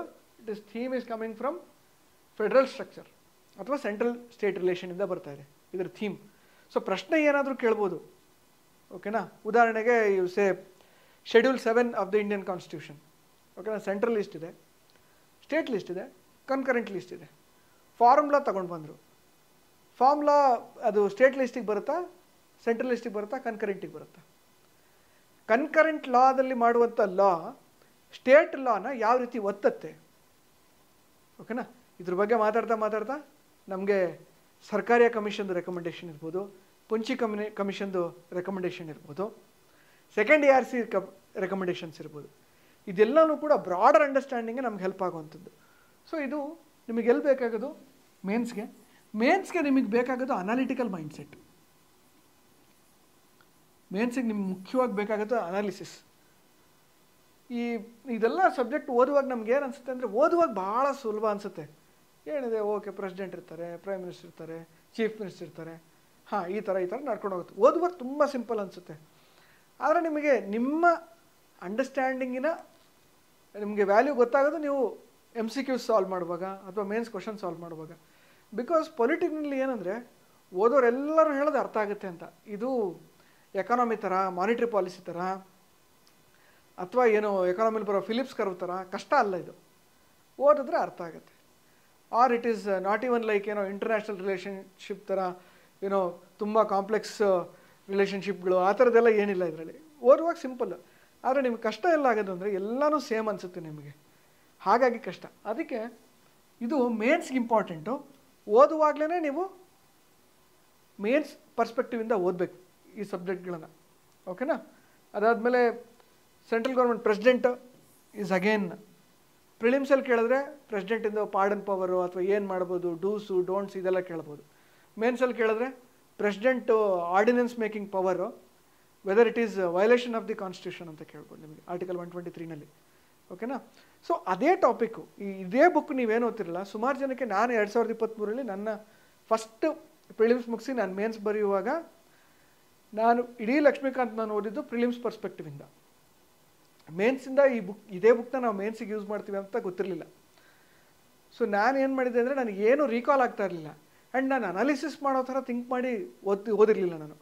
ಹಾಗಾಗಿಬಿಟ್ಟು ನನಗೆ ತುಂಬ ಕಷ್ಟ ಆಯಿತು. 2024 ಬರೆಯುವಾಗ ನನಗೆ ಇದೇ ಕಂಟೆಂಟ್ನ ನಾನು ಮೇನ್ಸ್ಗೆ ಯಾವ ರೀತಿಲಿ ಬರಿಬೋದು ಅನ್ನೋದು ನನಗೆ ತುಂಬ ಚೆನ್ನಾಗಿ ಗೊತ್ತಾಯಿತು. ಸೊ ಪ್ರೆಸಿಡೆಂಟ್ ಅನ್ನೋದು ನೀವು ಲಕ್ಷ್ಮೀಕಾಂತಲ್ಲಿ ಏನು ಓದ್ತಿರಲ್ಲ ಅದೆಲ್ಲ ಪ್ರಿಲಿಮ್ಸ್ ಕಂಟೆಂಟ್ ಅಂತಲೇ ಅನಿಸುತ್ತೆ ನಿಮಗೆ. ಆದರೆ ಅದರದ್ದು ಲಿಮಿಟೇಷನ್ಸ್ ಏನು ಅಂತ ನೀವು ನೋಡುವಾಗ ಪ್ರೆಸಿಡೆಂಟು ಅಥವಾ ಪ್ರೆಸಿಡೆಂಟು ಮತ್ತು ಗವರ್ನರ್ಗೆ ಸಿಮಿಲಾರಿಟಿ ಏನು, ಡಿಫ್ರೆನ್ಸ್ ಏನು, ಅಥವಾ president whether he is bound by the council of ministers ಅಂತ ಓದುವಾಗ, ಕೌನ್ಸಿಲ್ ಆಫ್ ಮಿನಿಸ್ಟರ್ಸ್ ಸ್ಟ್ರಾಂಗಾ ಪ್ರೆಸಿಡೆಂಟ್ ಸ್ಟ್ರಾಂಗಾ ಅಂತ ಥಿಂಕ್ ಮಾಡುವಾಗ, ಅಥವಾ ಪ್ರೆಸಿಡೆಂಟು ಇಂಡಿಯಾದಲ್ಲಿ ಬರೀ ರಬ್ಬರ್ ಸ್ಟ್ಯಾಂಪ ಅಥವಾ they have real executive power ಅಂತ ನೀವು ಥಿಂಕ್ ಮಾಡಿದ್ರೆ ಅದೆಲ್ಲ ನಿಮ್ಮ ಥಿಂಕಿಂಗ್ ಕೂಡ ಏನು ಮೇನ್ಸ್ ಕಂಟೆಂಟ್. ನಾನು ಆಲ್ರೆಡಿ ಹೇಳಿದೆ, ನಾನು ನಿಮಗೆ ಪಾಠ ಮಾಡ್ತಾ ಇಲ್ಲ, ನಾನು ನಿಮಗೆ ಯಾವ ರೀತಿ ಥಿಂಕ್ ಮಾಡಬೇಕು, ಯಾವ ರೀತಿ ನೋಟ್ಸ್ ಮಾಡಬೇಕು ಅಥವಾ ಯಾವ ರೀತಿ ಓದಬೇಕು ಅನ್ನೋದನ್ನು ಹೇಳ್ತಾ ಇದ್ದೀನಿ.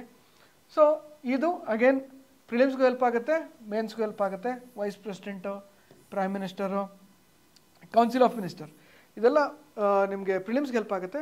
ಬಟ್ ನಿಮಗೆ ಮೇನ್ಸಲ್ಲಿ they can ask you something like kitchen cabinet ಅಂದ್ರೇನು, ಕಿಚನ್ ಕ್ಯಾಬಿನೆಟ್ ಅಂತ ಯಾಕೆ ಕರೀತಾರೆ, ಇದು ಒಳ್ಳೆಯದಾ ಕೆಟ್ಟದ್ದಾ, kitchen cabinet is violation of the parliamentary system, ಈ ಥರದ ಪ್ರಶ್ನೆಗಳನ್ನ ಕೇಳ್ಬೋದು. ಮೇನ್ಸಲ್ಲಿ ಅನಾಲಿಟಿಕಲ್ ಪ್ರಶ್ನೆ ಇರುತ್ತೆ.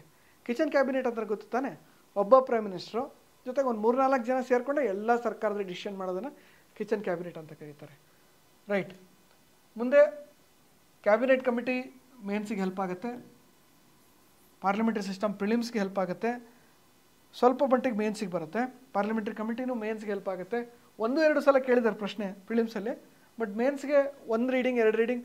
ಸೊ ಈ ಟಾಪಿಕ್ಗಳು ಏನಿದೆ, ನಾನು ಯಾವ ಟಾಪಿಕ್ ಮೇಲೆ ಎಂಫಸೈಸ್ ಮಾಡ್ತಾ ಇಲ್ಲ ಅಥವಾ ಒತ್ತು ಹೆಚ್ಚು ಕೊಡ್ತಾ ಇಲ್ಲ ನಾನು, ಅದನ್ನು ನೀವು 1 ಅಥವಾ 2 ಸಲ ಓದಿ ಅದರಿಂದ ಒಂದು ಸಣ್ಣ ನೋಟ್ಸ್ ಮಾಡ್ಕೊಳ್ಳಿ, ಅಷ್ಟು ಓದಿದ್ರೆ ಸಾಕಾಗುತ್ತೆ. ಅಥವಾ ಆ ಟಾಪಿಕ್ಗಳಲ್ಲಿ ಹೈಲೈಟ್ ಮಾಡ್ಕೊಳ್ಳಿ, ಹೈಲೈಟ್ ಮಾಡಿದ್ದಷ್ಟೇ ಓದಿ. ಪ್ರತಿ ಸಲ ನೀವು ಲಕ್ಷ್ಮೀಕಾಂತ್ ಓದುವಾಗ್ಲೂ ಎಲ್ಲ ಟಾಪಿಕ್ಕು ನೀವು ಈಕ್ವಲಿ ಇಂಪಾರ್ಟೆನ್ಸ್ ಕೊಡೋಕ್ಕಾಗಲ್ಲ. ಫಸ್ಟ್ ಟೈಮ್ ಓದುವಾಗ ಎಲ್ಲದನ್ನು ಡೀಟೇಲಾಗಿ ಓದಿ, ಬಟ್ ನೆಕ್ಸ್ಟ್ ಟೈಮ್ ಓದುವಾಗ ನೀವು ಓದುವ ಕಂಟೆಂಟ್ ಏನಾಗ್ತಾ ಹೋಗ್ಬೇಕು, ಕಡಿಮೆ ಆಗ್ತಾ ಹೋಗ್ಬೇಕು. ಜೊತೆಗೆ ಏನಂದರೆ ಈ ಕೆಲವು ಭಾಳ ಇಂಪಾರ್ಟೆಂಟ್ ಟಾಪಿಕ್ ಅಂತ ಹೇಳ್ದಲ್ಲ, ಫಂಡಮೆಂಟಲ್ ರೈಟ್ಸು, DPSP ಇದೆಲ್ಲ ನೀವು ಪ್ರತಿ ಸಲ ಓದುವಾಗ ಹೊಸದೇನೋ ಒಂದು ನಿಮ್ಗೆ ಅರ್ಥ ಆಗುತ್ತೆ. ಪೊಲಿಟಿ ಸಬ್ಜೆಕ್ಟಿಂದ ಅದೇ ಸ್ಪೆಷಾಲಿಟಿ. ನಾನು ಈ ಲಕ್ಷ್ಮೀಕಾಂತ್ ಬುಕ್ನ ನಾನು ಸುಮಾರು ಸಲ ಓದಿದ್ದೀನಿ. ನಾನು ಇವತ್ತು ಕೂತ್ಕೊಂಡು ಓದುವಾಗ ನನಗೆ ಬೇರೆದೇನೋ ರೀತಿಯಲ್ಲಿ ಅರ್ಥ ಆಗುತ್ತೆ. ಸೊ ಆ ಟಾಪಿಕ್ಸ್ಗೆ ಇಂಪಾರ್ಟೆನ್ಸ್ ಕೊಡಬೇಕು. Supreme court is a prelims topic. Judicial review is a mains topic. ಈಗ ರೀಸೆಂಟಾಗಿ ನೀವು ನ್ಯೂಸ್ ನೋಡ್ತಾ ಇರ್ಬೋದು, ಇದೇ ಗವರ್ನರ್ ಇಶ್ಯೂನಲ್ಲಿ ಸುಪ್ರೀಂ ಕೋರ್ಟ್ ಹ್ಯಾಸ್ ಸೆಡ್ ಗವರ್ನರ್ಗಳು ಇಷ್ಟು ಟೈಮ್ ಫ್ರೇಮ್ ಒಳಗೆ ಡಿಸೈಡ್ ಮಾಡಬೇಕು ಅಂತ, ಒಂದು ಲಾನ ಪಾಸ್ ಮಾಡಬೇಕಾ ಮಾಡಬಾರ್ದಾ ಅಂತ. So that is judicial review.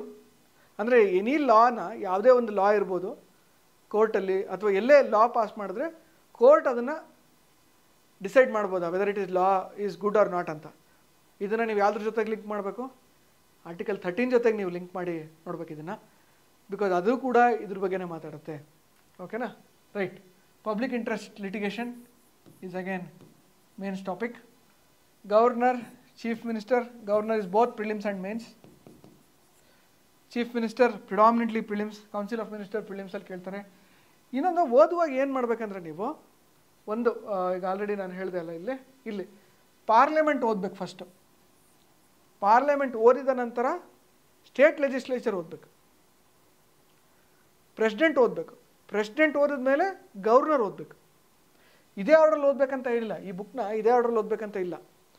President ಓದ್ತೀರಾ, ಪ್ರೆಸಿಡೆಂಟ್ ಓದಿದ್ಮೇಲೆ ಗವರ್ನರ್ ಓದಬೇಕು, ಪ್ರೈಮ್ ಮಿನಿಸ್ಟರ್ ಓದಿದ್ಮೇಲೆ ಚೀಫ್ ಮಿನಿಸ್ಟರ್ ಓದಬೇಕು. ಎರಡನ್ನೂ ಕಂಪೇರ್ ಮಾಡಿ ನೋಡಬೇಕು. ಅವಾಗ ನಿಮಗೆ ಅರ್ಥನೂ ಚೆನ್ನಾಗಾಗುತ್ತೆ, ಡಿಫ್ರೆನ್ಸು ಚೆನ್ನಾಗಿ ಗೊತ್ತಾಗುತ್ತೆ. ಉದಾಹರಣೆಗೆ ಪ್ರೆಸಿಡೆಂಟ್ ಮತ್ತು ಗವರ್ನರ್ದು ಪವರ್ಸ್ ಕಂಪ್ಯಾರಿಸನಲ್ಲಿ ಸುಮಾರು ಕ್ವಶನ್ಸ್ ಬಂದಿದೆ. ಪಾರ್ಡನಿಂಗ್ ಪವರಲ್ಲಿ ಇವ್ರಿಗೇನಿರುತ್ತೆ, ಇವ್ರಿಗೇನಿರಲ್ಲ ಅನ್ನೋವಂಥದ್ದು. ಈಗ ನೀವು ಸುಪ್ರೀಂ ಕೋರ್ಟ್ ಓದುವಾಗ ಹೈಕೋರ್ಟ್ ಓದಬೇಕು, ಬಿಕಾಸ್ ಆರ್ಟಿಕಲ್ 32 ಅಂದರೆ ಏನು? Right to constitutional remedies. ಹೈಕೋರ್ಟಲ್ಲಿ ಏನಿದೆ? ಆರ್ಟಿಕಲ್ 226. ಸೊ ಎರಡು ಓದುವಾಗ ಎರಡರದ್ದು ಡಿಫ್ರೆನ್ಸ್ ಏನು, ಸಿಮಿಲಾರಿಟೀಸ್ ಏನು ಅಂತ ನೀವು ಕಂಪೇರ್ ಮಾಡಿ ಓದುವಾಗ ನಿಮ್ಮ ಅಂಡರ್ಸ್ಟ್ಯಾಂಡಿಂಗ್ ಚೆನ್ನಾಗಾಗುತ್ತೆ. ರೈಟ್. ಸೊ ಗವರ್ನರ್ ಓದೋಕ್ಕೆ ಮುಂಚೆ ಪ್ರೆಸಿಡೆಂಟ್ ಓದಿರಬೇಕು, ಚೀಫ್ ಮಿನಿಸ್ಟರ್ ಮತ್ತು ಪ್ರೈಮ್ ಮಿನಿಸ್ಟರ್ ಕಂಪೇರ್ ಮಾಡಬೇಕು. ಅಲ್ಲಿ ಪಾರ್ಲಿಮೆಂಟಲ್ಲಿ ಕೌನ್ಸಿಲ್ ಆಫ್ ಮಿನಿಸ್ಟರ್ ಜೊತೆ ಆದಮೇಲೆ ಸ್ಟೇಟ್ ಓದಬೇಕು. ಸೊ ಪಾರ್ಲಿಮೆಂಟ್ ಓದುವಾಗ ಓದಿದ ನಂತರ ಸ್ಟೇಟ್ ಓದಬೇಕು, ಸುಪ್ರೀಂ ಕೋರ್ಟ್ ಆದಮೇಲೆ ಹೈಕೋರ್ಟ್ ಓದಬೇಕು. ಸೊ ಇದೆಲ್ಲ ಹೇಳಿದೆ ನಾನು. ಓಕೆನಾ? Right. Lok Adalat is again mains topic. ನಮ್ಮಲ್ಲಿ 5 ಕೋಟಿ ಕೇಸಸ್ ಪೆಂಡಿಂಗ್ ಇದೆ ಅಂತ ಸುಮಾರು ಸಲ ಕೇಳ್ತಾರೆ, ಪ್ರಶ್ನೆಗಳು ಬಂದಿದೆ. Local government is both prelims and mains. ಪ್ರಿಲಿಮ್ಸಲ್ಲಿ ಪ್ರಶ್ನೆ ಯಾವ ಥರ ಬರುತ್ತಪ್ಪ ಅಂದರೆ ಈ ಪೆಸಾ ಆ್ಯಕ್ಟ್ ಬಗ್ಗೆ ಬರ್ಬೋದು, 5th ಶೆಡ್ಯೂಲ್ ಬಗ್ಗೆ, 6th ಶೆಡ್ಯೂಲ್ ಬಗ್ಗೆ ಎಲ್ಲ ತುಂಬ ಟ್ರಿಕ್ಕಿಯಾಗಿ ಕೇಳ್ತಾರೆ. ಗವರ್ನರ್ದೇನು ರೋಲು, ಪ್ರೆಸಿಡೆಂಟ್ದೇನು ರೋಲು ಅಂತ. ಮೇನ್ಸಲ್ಲಿ ಪಂಚಾಯತ್ ರಾಜ್ ಸಿಸ್ಟಮ್ ಸಕ್ಸಸ್ ಆಗಿದೆಯಾ, ಫೇಲ್ ಆಗಿದೆಯಾ, ನಾವೇನು ಅಚೀವ್ ಮಾಡಿದ್ದೀವಿ, 73rd 74th ಅಮೆಂಡ್ಮೆಂಟಿಂದ ನಾವೇನಾದರೂ ಸಾಧಿಸಿದ್ದೀವ ಅಂತ ಒಂದಷ್ಟು ಇದೇ ರೀತಿಯಲ್ಲಿ UPSC ತುಂಬ ಟ್ರಿಕ್ ಲ್ಯಾಂಗ್ವೇಜ್ ಯೂಸ್ ಮಾಡಿ, ಟ್ರಿಕ್ ವರ್ಡ್ಸ್ ಯೂಸ್ ಮಾಡಿ 3-4 ಲೈನ್ ಬರೋ ಥರ ಒಂದು ಪ್ರಶ್ನೆ ಸುಮಾರು ಸಲ ಮಾಡಿದ್ದಾರೆ. ಲಾಸ್ಟ್ 5 ಇಯರ್ಸಲ್ಲೇ ಒಂದು 2-3 ಸಲ ಕೇಳಿದೆ. PIR ಮೇಲೆ questions is very common. So ಅದಾದಮೇಲೆ ಕಾನ್ಸ್ಟಿಟ್ಯೂಷನಲ್ ಬಾಡೀಸ್ ಯಾವ್ದ್ಯಾವುದು, ನಾನ್ ಕಾನ್ಸ್ಟಿಟ್ಯೂಷನಲ್ ಬಾಡೀಸ್ ಯಾವ್ದ್ಯಾವುದು ಅಂತ ಕೇಳಬಹುದು. ನೀತಿ ಆಯೋಗ ಕಾನ್ಸ್ಟಿಟ್ಯೂಷನಲ್ ಬಾಡಿನ ಎಲ್ಲ, it is a non constitutional body though it is very powerful. ಓಕೆನಾ? ಅದರಲ್ಲಿ ಎಲೆಕ್ಷನ್ ಕಮಿಷನ್, ಲಕ್ಷ್ಮೀಕಾಂತಲ್ಲಿ ನಿಮಗೆ ಕಂಟೆಂಟ್ ಸಿಗುವಂಥದ್ದು ಇಸ್ ತುಂಬ ಕಡಿಮೆ. So you have to supplement with current affairs. Election commission ಮೇಲೆ ಏನು ಅಲಿಗೇಷನ್ ಇದೆ ಅದನ್ನು ಫೈಟ್ ಮಾಡೋದಕ್ಕೆ ಏನೇನು ಮಾಡ್ತಾ ಇದ್ದಾರೆ, ಸೆಕೆಂಡ್ ARC ಏನು ಹೇಳುತ್ತೆ, ದಿನೇಶ್ ಗೋಸ್ವಾಮಿ ಕಮಿಟಿ ಏನು ಹೇಳುತ್ತೆ, ಅದನ್ನೆಲ್ಲ you should no.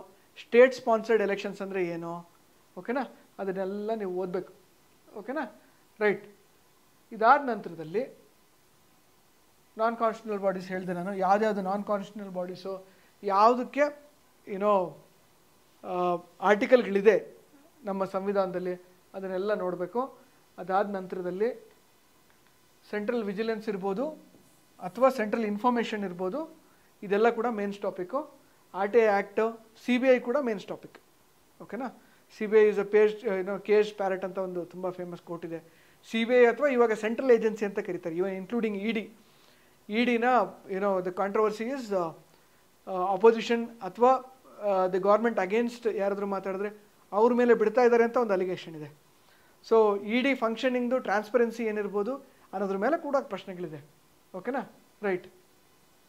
Cooperative society, as I said, it is a mains question.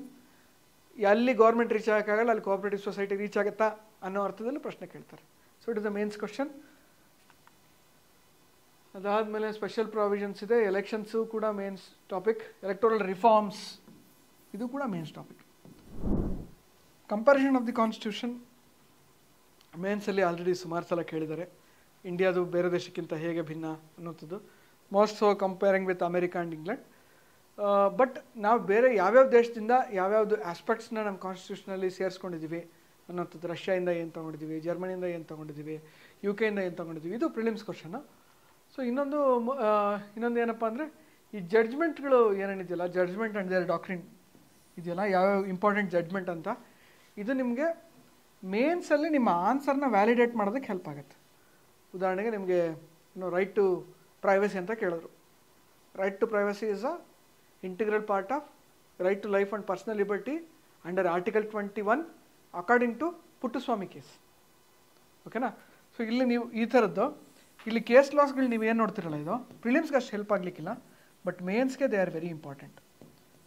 So ಈ ಲಾಗಳು ಯಾವ್ಯಾವ ಆ್ಯಕ್ಟ್ ಇರ್ಬೋದು, ಯಾವ್ಯಾವ ಲೆಜಿಸ್ಲೇಷನ್ ಇರ್ಬೋದು, ಆರ್ಟಿಕಲ್ ಇರ್ಬೋದು, ಅಥವಾ ಫ್ಯೂಚರ್ ಡೈರೆಕ್ಷನ್ಸ್ಗೆ ಇರ್ಬೋದು. ಓಕೆನಾ? ಉದಾಹರಣೆಗೆ ವಿಶಾಖ ಗೈಡ್ಲೈನ್ಸ್, ಈಗ ಪಾಶ್ ಆ್ಯಕ್ಟಿನಂತ ಈಗ ಬಂದಿದೆ POSH act, but Vishaka guidelines ಕೊಟ್ಟಿದ್ದು ಸುಪ್ರೀಂ ಕೋರ್ಟ್ ತುಂಬ ಹಿಂದೆ, prevention of sexual harassment at work place. So that is why it is important. Right, environment ಬಗ್ಗೆ ಮೇನ್ಸಲ್ಲಿ ಸುಮಾರು ಪ್ರಶ್ನೆಗಳು ಬರ್ತಾ ಇದೆ. ಈಗ ಎನ್ವಿರಾನ್ಮೆಂಟ್ ರಿಲೇಟೆಡ್ ಯಾವ್ಯಾವ ಸುಪ್ರೀಂ ಕೋರ್ಟ್ದು ಗೈಡ್ಲೈನ್ಸ್ ಇದೆ ಅನ್ನೋಂಥದ್ದು, MC ಮೆಹ್ತಾ ಕೇಸ್ ಇರ್ಬೋದು, all that is very important. Right to pollution free environment is also considered as right to life under article 21. So article 21 ವಿಸ್ತಾರ ಏನೇನಿದೆ ಅನ್ನೋಂಥದ್ದು ಭಾಳ ಇಂಪಾರ್ಟೆಂಟು. ಸೊ ಮೇನ್ಸ್ ಬಗ್ಗೆ ನಾನು ಆಲ್ರೆಡಿ ಇದರೊಳಗೇ ನಾನು ಭಾಳಷ್ಟು ಪಾರ್ಟ್ಸ್ ನಿಮಗೆ ಆಲ್ರೆಡಿ ಕವರ್ ಮಾಡಿಬಿಟ್ಟಿದ್ದೀನಿ. ಸೊ ಬ್ರೀಫಾಗಿ ಹೇಳೋದಾದರೆ ಇಂಡಿಯನ್ ಕಾನ್ಸ್ಟಿಟ್ಯೂಷನ್ ಪೊಲಿಟಿನಲ್ಲೇ ಓದ್ತೀರಾ, ಗವರ್ನೆನ್ಸ್ ಕೂಡ ನೀವು ಪೊಲಿಟಿನಲ್ಲಿ to some extent you read. ಓಕೆನಾ? ಲೈಕ್ ಉದಾಹರಣೆಗೆ ನೀವು RTI ಇರ್ಬೋದು, ಕರಪ್ಷನ್ ಇರ್ಬೋದು. ಓಕೆನಾ? ಅದ್ರ ಜೊತೆಗೆ governance principles, transparency, accountability, justice ಇದನ್ನೆಲ್ಲ ಓದ್ತೀರಾ. Social justice as I already said, ನಮ್ಮ ಫಂಡಲ್ ರೈಟ್ಸ್ ಇರ್ಬೋದು, DPSP ಇರ್ಬೋದು, ಅಥವಾ ಕಾನ್ಸ್ಟಿಟ್ಯೂಷನಲ್ ಮೊರಾಲಿಟಿ ಇರ್ಬೋದು, ಅಥವಾ ನಮ್ಮ ಪ್ರಿಯಾಂಬಲ್ ಇರ್ಬೋದು. ಇದೆಲ್ಲನೂ ಕೂಡ ಜಸ್ಟಿಸ್ ಬಗ್ಗೆ ಮಾತಾಡುತ್ತೆ. ಈ ಜಸ್ಟಿಸ್ ಅನ್ನೋ ಕಾನ್ಸೆಪ್ಟ್ ಮೇಲೇ ನಮ್ಮ DPSP ಇಂದ ಸುಮಾರು ಲಾಗಳಾಗಿದೆ. ಅದೇನು ಲಾಸ್ ಅಂತ ಕೂಡ ಕೇಳ್ತಾರೆ. DPSP ನಾವು ಫುಲ್ಫಿಲ್ ಮಾಡೋಕ್ಕಾಗಿದ್ದೀವಿ ಅಂತ ಕೇಳುವಾಗ ಇದೆಲ್ಲ ಲಾ ನೋಡಬೇಕು. So international relations is one aspect. Okay, just ಕ್ವಿಕ್ಕಾಗಿ ಕೆಲವು ಪ್ರಶ್ನೆಗಳನ್ನು ನೋಡೋದಾದರೆ, ಇಲ್ಲಿ ಉತ್ತರದ ಬಗ್ಗೆ ತಲೆ ಕೆಡಿಸ್ಕೊಬೇಡಿ ನೀವು, ಜಸ್ಟ್ ಪ್ರಶ್ನೆಗಳನ್ನು ನೋಡಿ. With reference to Indian polity, consider the following. An ordinance can amend any central act. Ordinance can be abridged fundamental right. Okay, ordinance ಎಲ್ಲಿ ಬರುತ್ತೆ ಅಗೇನ್? ಪ್ರೆಸಿಡೆಂಟ್. ಓಕೆನಾ? Ordinance making power of the president ಇಂದ ಈ ಪ್ರಶ್ನೆ ಬಂದಿದೆ. ಓಕೆನಾ? Right. Next, which of the following is considered by the constitution? Interstate council, national security, zonal council. So if you know article 263 interstate council, article 262 ಯಾರಾದರೂ ಹಾಕ್ತೀರಾ comment ಸೆಕ್ಷನಲ್ಲಿ ಏನಿದೆ ಅಂತ ನೋಡೋಣ, ಲೆಟಸ್ ಯಾರು ಹಾಕ್ತೀರಾ ಅಂತ. ಆರ್ಟಿಕಲ್ 262 ಏನು ಅಂತ, ಇದರಲ್ಲಿ ಕಾನ್ಸ್ಟಿಟ್ಯೂಷನಲ್ಲೇ ಪ್ರಾವಿಷನ್ ಇದೆ. ಸೊ ನೀವು ಓದುವಾಗ ಯು ಶುಡ್ ನೋ ಯಾವ ಆರ್ಟಿಕಲ್ಗೆ ಏನು ಪ್ರಾವಿಷನ್ ಇದೆ ಅಂತ. Right. How many delimitation commissions have been form? ಉದಾಹರಣೆಗೆ ಈಗ ಡಿಲಿಮಿಟೇಷನ್ ಡಿಸ್ಕಷನ್ ನಡೀತಾ ಇದೆ. ಈ ಲಾಸ್ಟ್ ಮೇನ್ಸಲ್ಲಿ ಸೆನ್ಸಸ್ ಬಗ್ಗೆ ತುಂಬ ಡಿಸ್ಕಷನ್ ನಡೀತಾ ಇದೆ. ಸೆನ್ಸಸ್ ಡಿಲೇ ಆಗೋಯ್ತು. ಸೆನ್ಸಸ್ ಡಿಲೇ ಆಗಿದ್ದರಿಂದ ನಮ್ಮ ದೇಶದ ಪ್ರಗತಿಗೆ ಹೇಗೆ ಅದು ಅಡ್ಡ ಬಂದಿದೆ ಅನ್ನೋ ಪ್ರಶ್ನೆ ಬರ್ತಾ ಇದೆ. ಅದ್ರ ಜೊತೆಗೆ ಸೆನ್ಸಸ್ ಆದ ನಂತರದಲ್ಲಿ ಡಿಲಿಮಿಟೇಷನ್ ಮಾಡಬೇಕು. ನಾವು ಯಾಕೆ ಹಳೆ ಡಿಲಿಮಿಟೇಷನ್ದು ರಿಪೋರ್ಟ್ಗೆ ಇನ್ನೂ ಸ್ಟಕ್ ಆಗಿದ್ದೀವಿ? ಉದಾಹರಣೆಗೆ ಇವಾಗ ಕರೆಂಟ್ ಅಫೇರ್ಸಲ್ಲಿ ಏನು ಹೇಳ್ತಾ ಇದ್ದಾರೆ, ಡಿಲಿಮಿಟೇಷನ್ನು ಸೌತ್ ಇಂಡಿಯನ್ ಸ್ಟೇಟ್ಸ್, ದಕ್ಷಿಣ ಭಾರತದ ರಾಜ್ಯಗಳು ಈ ಡಿಲಿಮಿಟೇಷನ್ ಅನ್ನೋ ಪ್ರಾಸೆಸ್ ಏನಿದೆ, ಅಥವಾ ಇದೇನು ಚುನಾವಣದ್ದು ಪ್ರಾಂತ್ಯದ್ದು ವಿಂಗಡಣೆ ಕುರಿತಲ್ಲಿ ತುಂಬ ಅಪೋಸ್ ಮಾಡ್ತಾ ಇದೆ. ಯಾಕೆ ಮಾಡ್ತಾ ಇದ್ದಾರೆ ಅನ್ನೋಂಥ ತಮಿಳುನಾಡು ಡೈರೆಕ್ಟಾಗಿ ಅಪೋಸ್ ಮಾಡಿದೆ, ಕೇರಳ ಕೂಡ ಹೇಳ್ತಾ ಇದೆ. ಓಕೆನಾ? ಯಾಕೆ ಇದು ಮಾಡ್ತಾ ಇದ್ದಾರೆ? ಇದೆಲ್ಲ ಏನು ಕರೆಂಟ್ ಅಫೇರ್ಸಲ್ಲಿರುವಂತಹ ಒಂದು ನ್ಯೂಸ್. ಈ ನ್ಯೂಸ್ಗೆ ಪ್ರಿಲಿಮ್ಸ್ ಪ್ರಶ್ನೆ ಸೆಟ್ ಮಾಡಿದ್ದಾರೆ. ಮೇನ್ಸಲ್ಲಿ ಕೇಳ್ತಾರೆ, ಪ್ರಿಲಿಮ್ಸಲ್ಲಿ ಎಷ್ಟು ಸಲ ಆಗಿದೆ ಅಂತ ಕೇಳಿದ್ದಾರೆ. Right. Next, which are the following constitution has the placed under right to privacy? ನಾನೀಗ ಆಲ್ರೆಡಿ ಹೇಳಿದೆ, ಆರ್ಟಿಕಲ್ 21 ಪ್ಲೇಸ್ ಮಾಡಿದ್ದಾರೆ ಅಂತ. ಆರ್ಟಿಕಲ್ 368 ನಾನು ಆಲ್ರೆಡಿ ಇದನ್ನು ಕೂಡ ಹೇಳಿದೆ. Amending powers of the constitution is a very important topic. ಓಕೆನಾ? ಇದಾದ ನಂತರದಲ್ಲಿ ಇದು 2023 ತುಂಬ ಕರೆಂಟ್ ಅಫೇರ್ಸಲ್ಲಿ ಇದ್ದಂತಹ ಒಂದು article amendment to the constitution. So it is about Nari Shakti. Again ಇದಕ್ಕೆ ಉತ್ತರ ಯು ಡೋಂಟ್ ವರಿ, ಓಕೆನಾ. ಬಟ್ ಯಾವ ರೀತಿಯಲ್ಲಿ ಕರೆಂಟ್ ಅಫೇರ್ಸಿಂದ ಪ್ರಶ್ನೆ ಬರ್ತಾ ಇದೆ ಅಂತ ನೋಡಿ, ಓಕೆನಾ. So current affairs is also very very important. So ಇದರಲ್ಲಿ ನಾನು ಒಂದು ಹೇಳಲಿಕ್ಕೆ ಇಷ್ಟಪಡ್ತೀನಿ ಪೊಲಿಟಿ ಬಗ್ಗೆ. ಏನಂದರೆ ಒಂದು ಆ್ಯಕ್ಟಿವ್ ರಿಕಾಲ್ ಅಂದರೆ ಏನಂದರೆ, ಪೊಲಿಟಿ ಓದುವಾಗ ಈಸಿ ಅನಿಸುತ್ತೆ ಅಂತ ನಾನು ಆಲ್ರೆಡಿ ಹೇಳಿದೆ, ಬಟ್ ರೀಕಾಲ್ ಮಾಡುವಾಗ ಕಷ್ಟ ಆಗುತ್ತೆ ಅಂತ. ಏನಕ್ಕೆ ಇದಾಗುತ್ತೆ ಅಂದರೆ, ನಾವು ಕತೆ ಥರ ಓದ್ಕೊಂಡು ಹೋಗ್ತಾ ಇದ್ದೀವಿ, ಪೊಲಿಟಿ ಅರ್ಥ ಆಗೋದು ಸುಲಭ, ಬಟ್ ನಾವು ತಿರ್ಗಾ ಅದನ್ನು ರೀಕಾಲ್ ಮಾಡಬೇಕನ್ನುವಾಗ ಕಷ್ಟ. ಉದಾಹರಣೆಗೆ ನೀವು ನೋಡಿ, ರೈಟ್ ಟು ಈಕ್ವಾಲಿಟಿ ಅಂತ ಇಟ್ಕೊಳ್ಳಿ. Article 14 to 18 is right to equality. Right to equality constitutional ಇದೆಯಾ ಇಲ್ವಾ? ಸಿಂಪಲ್, ಎಲ್ಲರೂ ಹೇಳ್ತಾರೆ. ಓಕೆ, ಏನು ಕಾನ್ಸ್ಟಿಟ್ಯೂಷನಲ್ ಪ್ರಾವಿಷನ್? 14 to 18. ಬಟ್ 14 ಅಂದರೆ ಏನು? ಓಕೆನಾ. What is equality before law? What is equal protection of law? Article 15 discrimination against RRCSP. RRCSP ಅಂದರೆ race, religion, caste, sex, place of birth. Article 16 equal opportunity for employment. 17 untouchability. 18 abolition of titles. ಈಗ ನಾನು ಒಬ್ಬ ಡಾಕ್ಟ್ರಪ್ಪ, ನನ್ನ ಹೆಸರು ಮುಂದೆ ನೀವು ನೋಡಿದ್ರೆ ನಾನು ಡಾಕ್ಟರ್ ದಯಾನಂದ್ ಸಾಗರ್ ಅಂತ ಹಾಕ್ಕೊಂಡಿದ್ದೀನಿ. Weather it is violation of article 18? Violation ಆಗುತ್ತಾ ಇಲ್ವಾ? ಓಕೆ, ಅದನ್ನು ಕೂಡ ಕಮೆಂಟ್ ಸೆಕ್ಷನಲ್ಲಿ ಹೇಳಿ. ರೈಟ್. ಸೊ ಈ ರೀತಿಯಲ್ಲಿ ನೀವು ಆ್ಯಕ್ಟಿವ್ ರಿಕಾಲ್ ಮಾಡುವಾಗ, ಉದಾಹರಣೆಗೆ ನಾನು ಆರ್ಟಿಕಲ್ 32 ಬಗ್ಗೆ ಮಾತಾಡ್ತೀನಿ ಅಂತ ಇಟ್ಕೊಳ್ಳಿ. ಆರ್ಟಿಕಲ್ 32 ಅಂತ ನೀವು ಹೇಳುವಾಗ, article 32 is right to constitutional remedies ಅಂತ ನಿಮ್ಗೆಲ್ರಿಗೂ ನೆನಪಿರುತ್ತೆ, ಕರೆಕ್ಟಾ? ಆದರೆ ನಿಮ್ಗೆ ಜೊತೆ ಏನು ನೆನಪಿರಬೇಕು? Ambedkar called it as the heart and soul of the constitution. Article 32 ಏನು ಬರುತ್ತೆ? ಒಬ್ಬ citizen can directly approach the apex court through writs. ಮಧ್ಯದಲ್ಲಿ ಯಾರೂ ಇಲ್ದಲೆ ರಿಟ್ಸ್, ಥ್ರೂ ರಿಟ್ಸ್ ಅಪೆಕ್ಸ್ ಕೋರ್ಟ್ನ ಅಪ್ರೋಚ್ ಮಾಡ್ಬೋದು. Also article 32 because of this article, state ಅಥವಾ executive citizen ಮೇಲೆ ಅನ್ನೆಸೆಸರಿ ಎಕ್ಸ್ಪ್ಲಾಯ್ಟೇಷನ್ ಮಾಡೋ ಆಗಿಲ್ಲ, because article 32 protects it. So ಒಂದು ಸಿಂಪಲ್ ಒಂದು ಆರ್ಟಿಕಲ್ 32 ಅಂದರೆ ರೈಟ್ ಟು ಕಾನ್ಸ್ಟಿಟ್ಯೂಷನ್ ಲಿಮಿಟ್. ಇದನ್ನು ನೀವು ಗಟ್ಟಿ ಹೊಡಿತೀರ, ನೆನ್ಪಿಟ್ಕೊಳ್ತೀರ. ಆದರೆ ವೆನ್ ಯು ರೀಕಾಲ್, ಇದ್ರ ಜೊತೆ ಏನೇನು ಪಾಯಿಂಟ್ಸ್ ಇದೆ ಅಂತ ನೀವು ಆ್ಯಕ್ಟಿವ್ ಆಗಿ ಥಿಂಕ್ ಮಾಡಬೇಕು. ಸೊ ನೀವು ಒಂದು ದಿವಸ ಓದಿದ್ದೀರಾ ಅಂದರೆ ನೆಕ್ಸ್ಟ್ ಡೇ ಬೆಳಗ್ಗೆ ನೀವು ಥಿಂಕ್ ಮಾಡಬೇಕು, ಏನೇನು ಓದಿದೆ ನಾನು ಪೊಲಿಟಿನಲ್ಲಿ, ಇದಾದಮೇಲೆ ಏನು ಬರುತ್ತೆ, ಇದಾದಮೇಲೆ ಏನು, ಇದಕ್ಕೇನು ಕೇಸ್ ಲಾ ಇದೆ, ಇದಕ್ಕೇನಾದ್ರು ಜಡ್ಜ್ಮೆಂಟ್ ಇದೆಯಾ, ಇದಕ್ಕೇನಾದ್ರು ಪ್ರಾವಿಷನ್ ಇದೆಯಾ. ನೀವು ಥಿಂಕ್ ಮಾಡಿದ್ರೆ ನಿಮಗೆ ನೆನಪಲ್ಲಿರುತ್ತೆ. ಅರ್ಥ ಮಾಡ್ಕೊಳ್ಳೋದು ಅಷ್ಟೇ ಮುಖ್ಯ ಅಲ್ಲ. ಇದರಲ್ಲಿ 3 ಪಾಯಿಂಟ್ ಪೊಲಿಟಿನಲ್ಲಿ ನಾನು ಹೇಳೋದಾದರೆ 3 ಪ್ರಿನ್ಸಿಪಲ್. ಒಂದು ಈಸ್ ರೀಡಿಂಗ್. ಎರಡನೇದು ಈಸ್ ರೀಡಿಂಗ್, ನೀವೆಲ್ಲರೂ ಮಾಡ್ತಾ ಇದ್ದೀರಾ. ಎರಡನೇದು ಈಸ್ ಅಂಡರ್ಸ್ಟ್ಯಾಂಡಿಂಗ್, ಓದಿದ್ದನ್ನು ಅರ್ಥ ಮಾಡ್ಕೊಳ್ಬೇಕು, ಅದನ್ನು ನೀವು ಮಾಡ್ತಾ ಇದ್ದೀರಾ. ಮೂರನೇದು very important point is recall. ಓದಿದ್ದನ್ನು ಬುಕ್ ನೋಡ್ದಲೆ, ಅಥವಾ ನಿಮ್ಮ ಲಕ್ಷ್ಮೀಕಾಂತ್ ಫಸ್ಟ್ ಪೇಜ್ ಇದೆಯಲ್ಲ ಬುಕ್ಕಿಂದ ಇಂಡೆಕ್ಸ್ ಪೇಜ್, ಅದನ್ನು ನೋಡಿ ಅದರೊಳಗೆ ಏನು ಕಂಟೆಂಟ್ ಇದೆ ಅಂತ ಹೇಳಬೇಕು. ನೀವು ನನಗೆ ತೋರಿಸ್ತಲ್ಲ ಇಂಡೆಕ್ಸ್, ಅದನ್ನು ನೋಡಿ ನೀವು ಏನು ನೆನಪಾಗ್ತಾ ಇದೆ ಅಂತ ನೋಡಬೇಕು. 4ನೇದು ರೀಕಾಲ್ ಆದಮೇಲೆ ಮುಖ್ಯವಾದ್ದು ಅಪ್ಲಿಕೇಶನ್. ಅಪ್ಲಿಕೇಶನ್ ಎಲ್ಲಿ ಬರುತ್ತೆ ನಿಮಗೆ? ನೀವು MCQ ಸಾಲ್ವ್ ಮಾಡುವಾಗ ಬರ್ಬೋದು, ಅಥವಾ ನೀವು ಮೇನ್ಸಲ್ಲಿ ಆನ್ಸರ್ ಬರೆಯುವಾಗ ಕೂಡ ಅಪ್ಲಿಕೇಶನ್ ಬೇಕು. ಓಕೆನಾ? ಈ ಪ್ರಾವಿಷನ್ಸ್, ಓಕೆನಾ? ಉದಾಹರಣೆಗೆ ಹಿಜಾಬ್ ಹಾಕ್ತಾ ಇದ್ದಾರಪ್ಪ, ಈಗ ಹಿಜಾಬ್ ಬಗ್ಗೆ ಕಾಂಟ್ರವರ್ಸಿ ಆಯಿತು. ಅಥವಾ ಮೊನ್ನೆ ಯಾವುದೋ ಎಕ್ಸಾಮಲ್ಲಿ ಒಬ್ಬನಿಗೆ ಜನಿವಾರ ತೆಗಿ ಅಂತ ಕಾಂಟ್ರವರ್ಸಿ ಮಾಡಿದ್ರು. ಎಲ್ಲಿ ಬಂತಿದ್ದು? ರೈಟ್ ಟು ರಿಲಿಜಿಯನಲ್ಲಿ ಬರುತ್ತೆ. ಓಕೆನಾ? ಅಲ್ಲಿಗೆ what is this basic religious doctrine ಅಂತ ಶಿರೂರ್ ಮಠ ಅಂತ ಒಂದು ಕೇಸ್ ಇದೆ. ಆ ಕೇಸ್ಗೂ ಇದಕ್ಕೂ ಏನು ಲಿಂಕ್ ಇದೆ? ಅಥವಾ if it comes under expression of himself, ಓಕೆನಾ? ಯಾರೋ ಒಂದು ಹುಡುಗಿ wants to wear ear ring, ನಾನು ಅವಳು ಹೇಳ್ತಾಳೆ ಆರ್ಟಿಕಲ್ 99 ನಾನು ಅದನ್ನು ಹಾಕೋಬೋದು ಅಂತ, it is my right to express ಅಂತ. ಬಟ್ ಇದು ಅಪ್ಲಿಕೇಶನ್ ಪಾರ್ಟ್ ನಾನು ಹೇಳ್ತಾ ಇರೋದು. ನೀವು ಏನು ಓದ್ತೀರಾ ಥಿಯರಿನಲ್ಲಿ, ಸಮಾಜದಲ್ಲಿ ಏನು ನೋಡ್ತಾ ಇದ್ದೀರಾ, ಎರಡೂ ಲಿಂಕ್ ಮಾಡಬೇಕು, ಯಾವ್ದು ಸರಿ ಯಾವ್ದು ತಪ್ಪು ಅಂತ.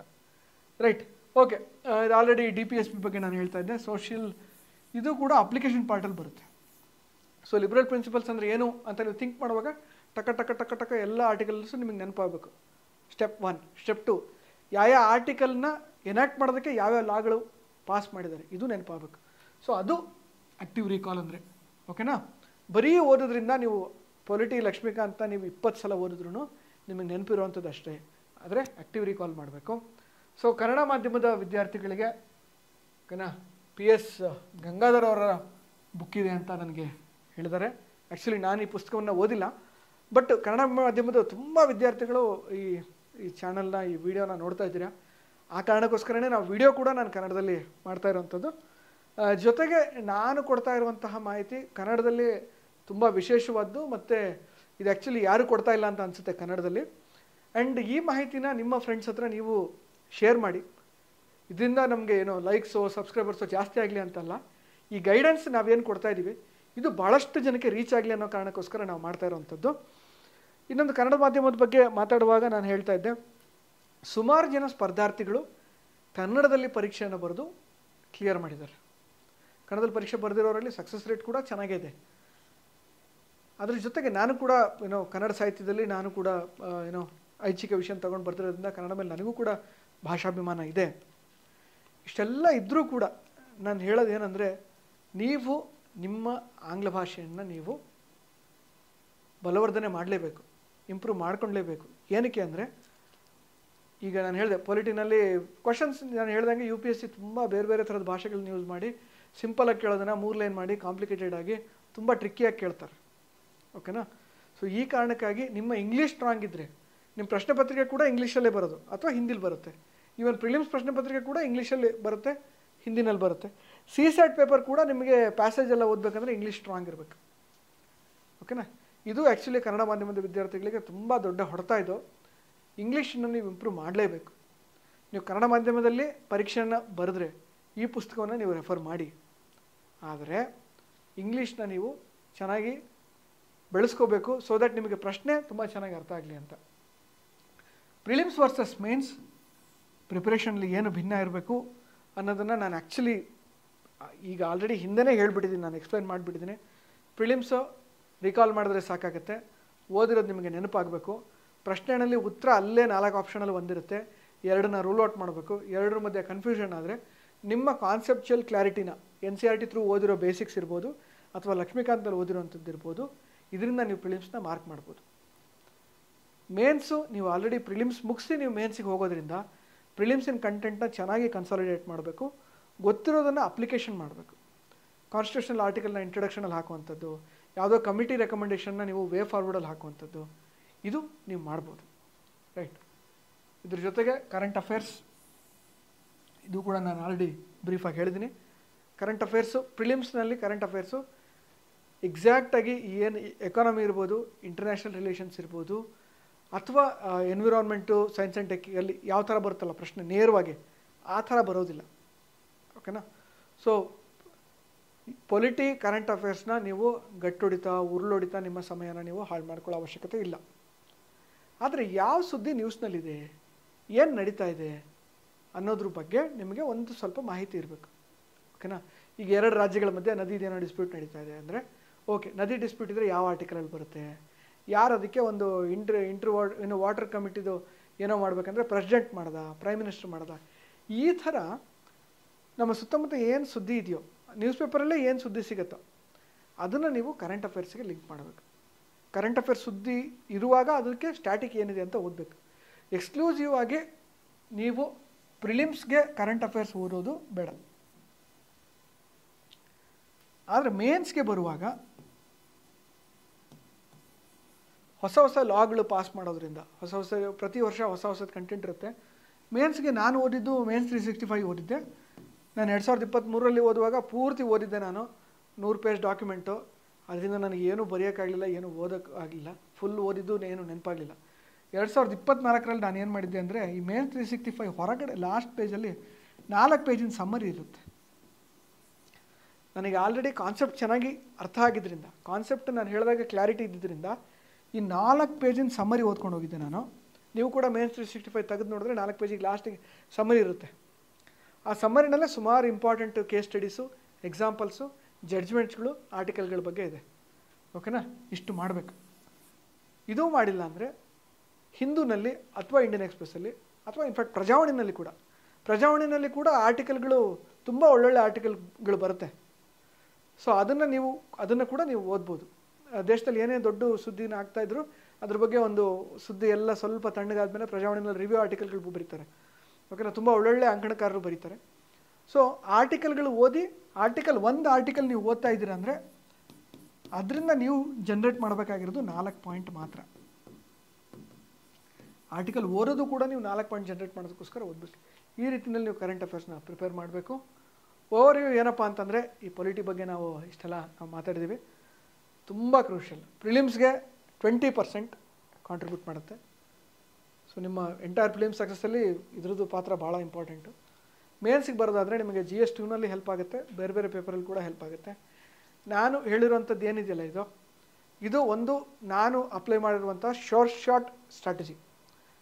ಈ ವಿಡಿಯೋ ನಿಮಗೆ ಕಂಪ್ಲೀಟಾಗಿ ಅರ್ಥ ಆಗಿದ್ದರೆ ಫೈನ್, ಅರ್ಥ ಆಗಿಲ್ಲ ಅಂದರೆ ಇನ್ನೊಮ್ಮೆ ನೋಡಿ. ಯಾಕೆಂತಂದರೆ ನಾನು ಹೇಳ್ತಾ ಇರೋ ಮಾಹಿತಿ ಏನಿದೆಯಲ್ಲ ಇಟ್ ಇಸ್ ವೆರಿ ಕ್ರೂಷಿಯಲ್. ಈ ಮೈಂಡ್ಸೆಟ್ಟಲ್ಲಿ ಭಾಳಷ್ಟು ಇಂಟರ್ನೆಟ್ಟಲ್ಲಿ ಇನ್ಫಾರ್ಮೇಷನ್ ಅವೈಲೇಬಲ್ ಇಲ್ಲ. ಸೊ ಇದ್ದಿದ್ರಲ್ಲೇ ಫ್ರೀ ಸೋರ್ಸಸ್ಗಳನ್ನು ಕೂಡ ಯೂಸ್ ಮಾಡಿ.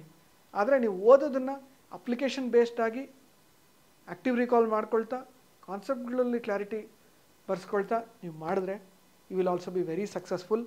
ಏನಾದರೂ ಡೌಟ್ಗಳು ಏನೇ ಇದ್ದರೂ ಕೂಡ ನೀವು ಕಮೆಂಟ್ಸಲ್ಲಿ ಹಾಕ್ಬೋದು ಅಥವಾ ಭರತ್ ಸರ್ನ ಕೇಳ್ಬೋದು. ಓಕೆನಾ? ಹಾಗೆ ಥ್ಯಾಂಕ್ಸ್ ಫಾರ್ ವಾಚಿಂಗ್ ಈ ವಿಡಿಯೋನ. ಇಷ್ಟ ಆದರೆ ಥಮ್ಸಪ್ ಮಾಡಿ. ಬಟ್ ಆಸ್ಪಿರೆಂಟ್ಸ್ಗಳಲ್ಲಿ ನಿಮ್ಗೆ ಈ ವಿಡಿಯೋ ಇನ್ಫಾರ್ಮೇಟಿವ್ ಇತ್ತು ಅಂತ ಅನಿಸಿದ್ರೆ ನಿನ್ನ ಫ್ರೆಂಡ್ ಯಾರೋ ಒಬ್ಬ ಓದ್ತಾ ಇದ್ದಾನೆ ಅಂದರೆ ಅವನಿಗೂ ಕೂಡ ಶೇರ್ ಮಾಡಿ. ಸೊ ದಟ್ ನೀವು ಅವನು ಒಟ್ಟಿಗೆ ಕೂತ್ಕೊಂಡು ಪ್ಲ್ಯಾನ್ ಮಾಡಿ ಕೂಡ ಓದ್ಬೋದು. All the very best. ಧನ್ಯವಾದಗಳು.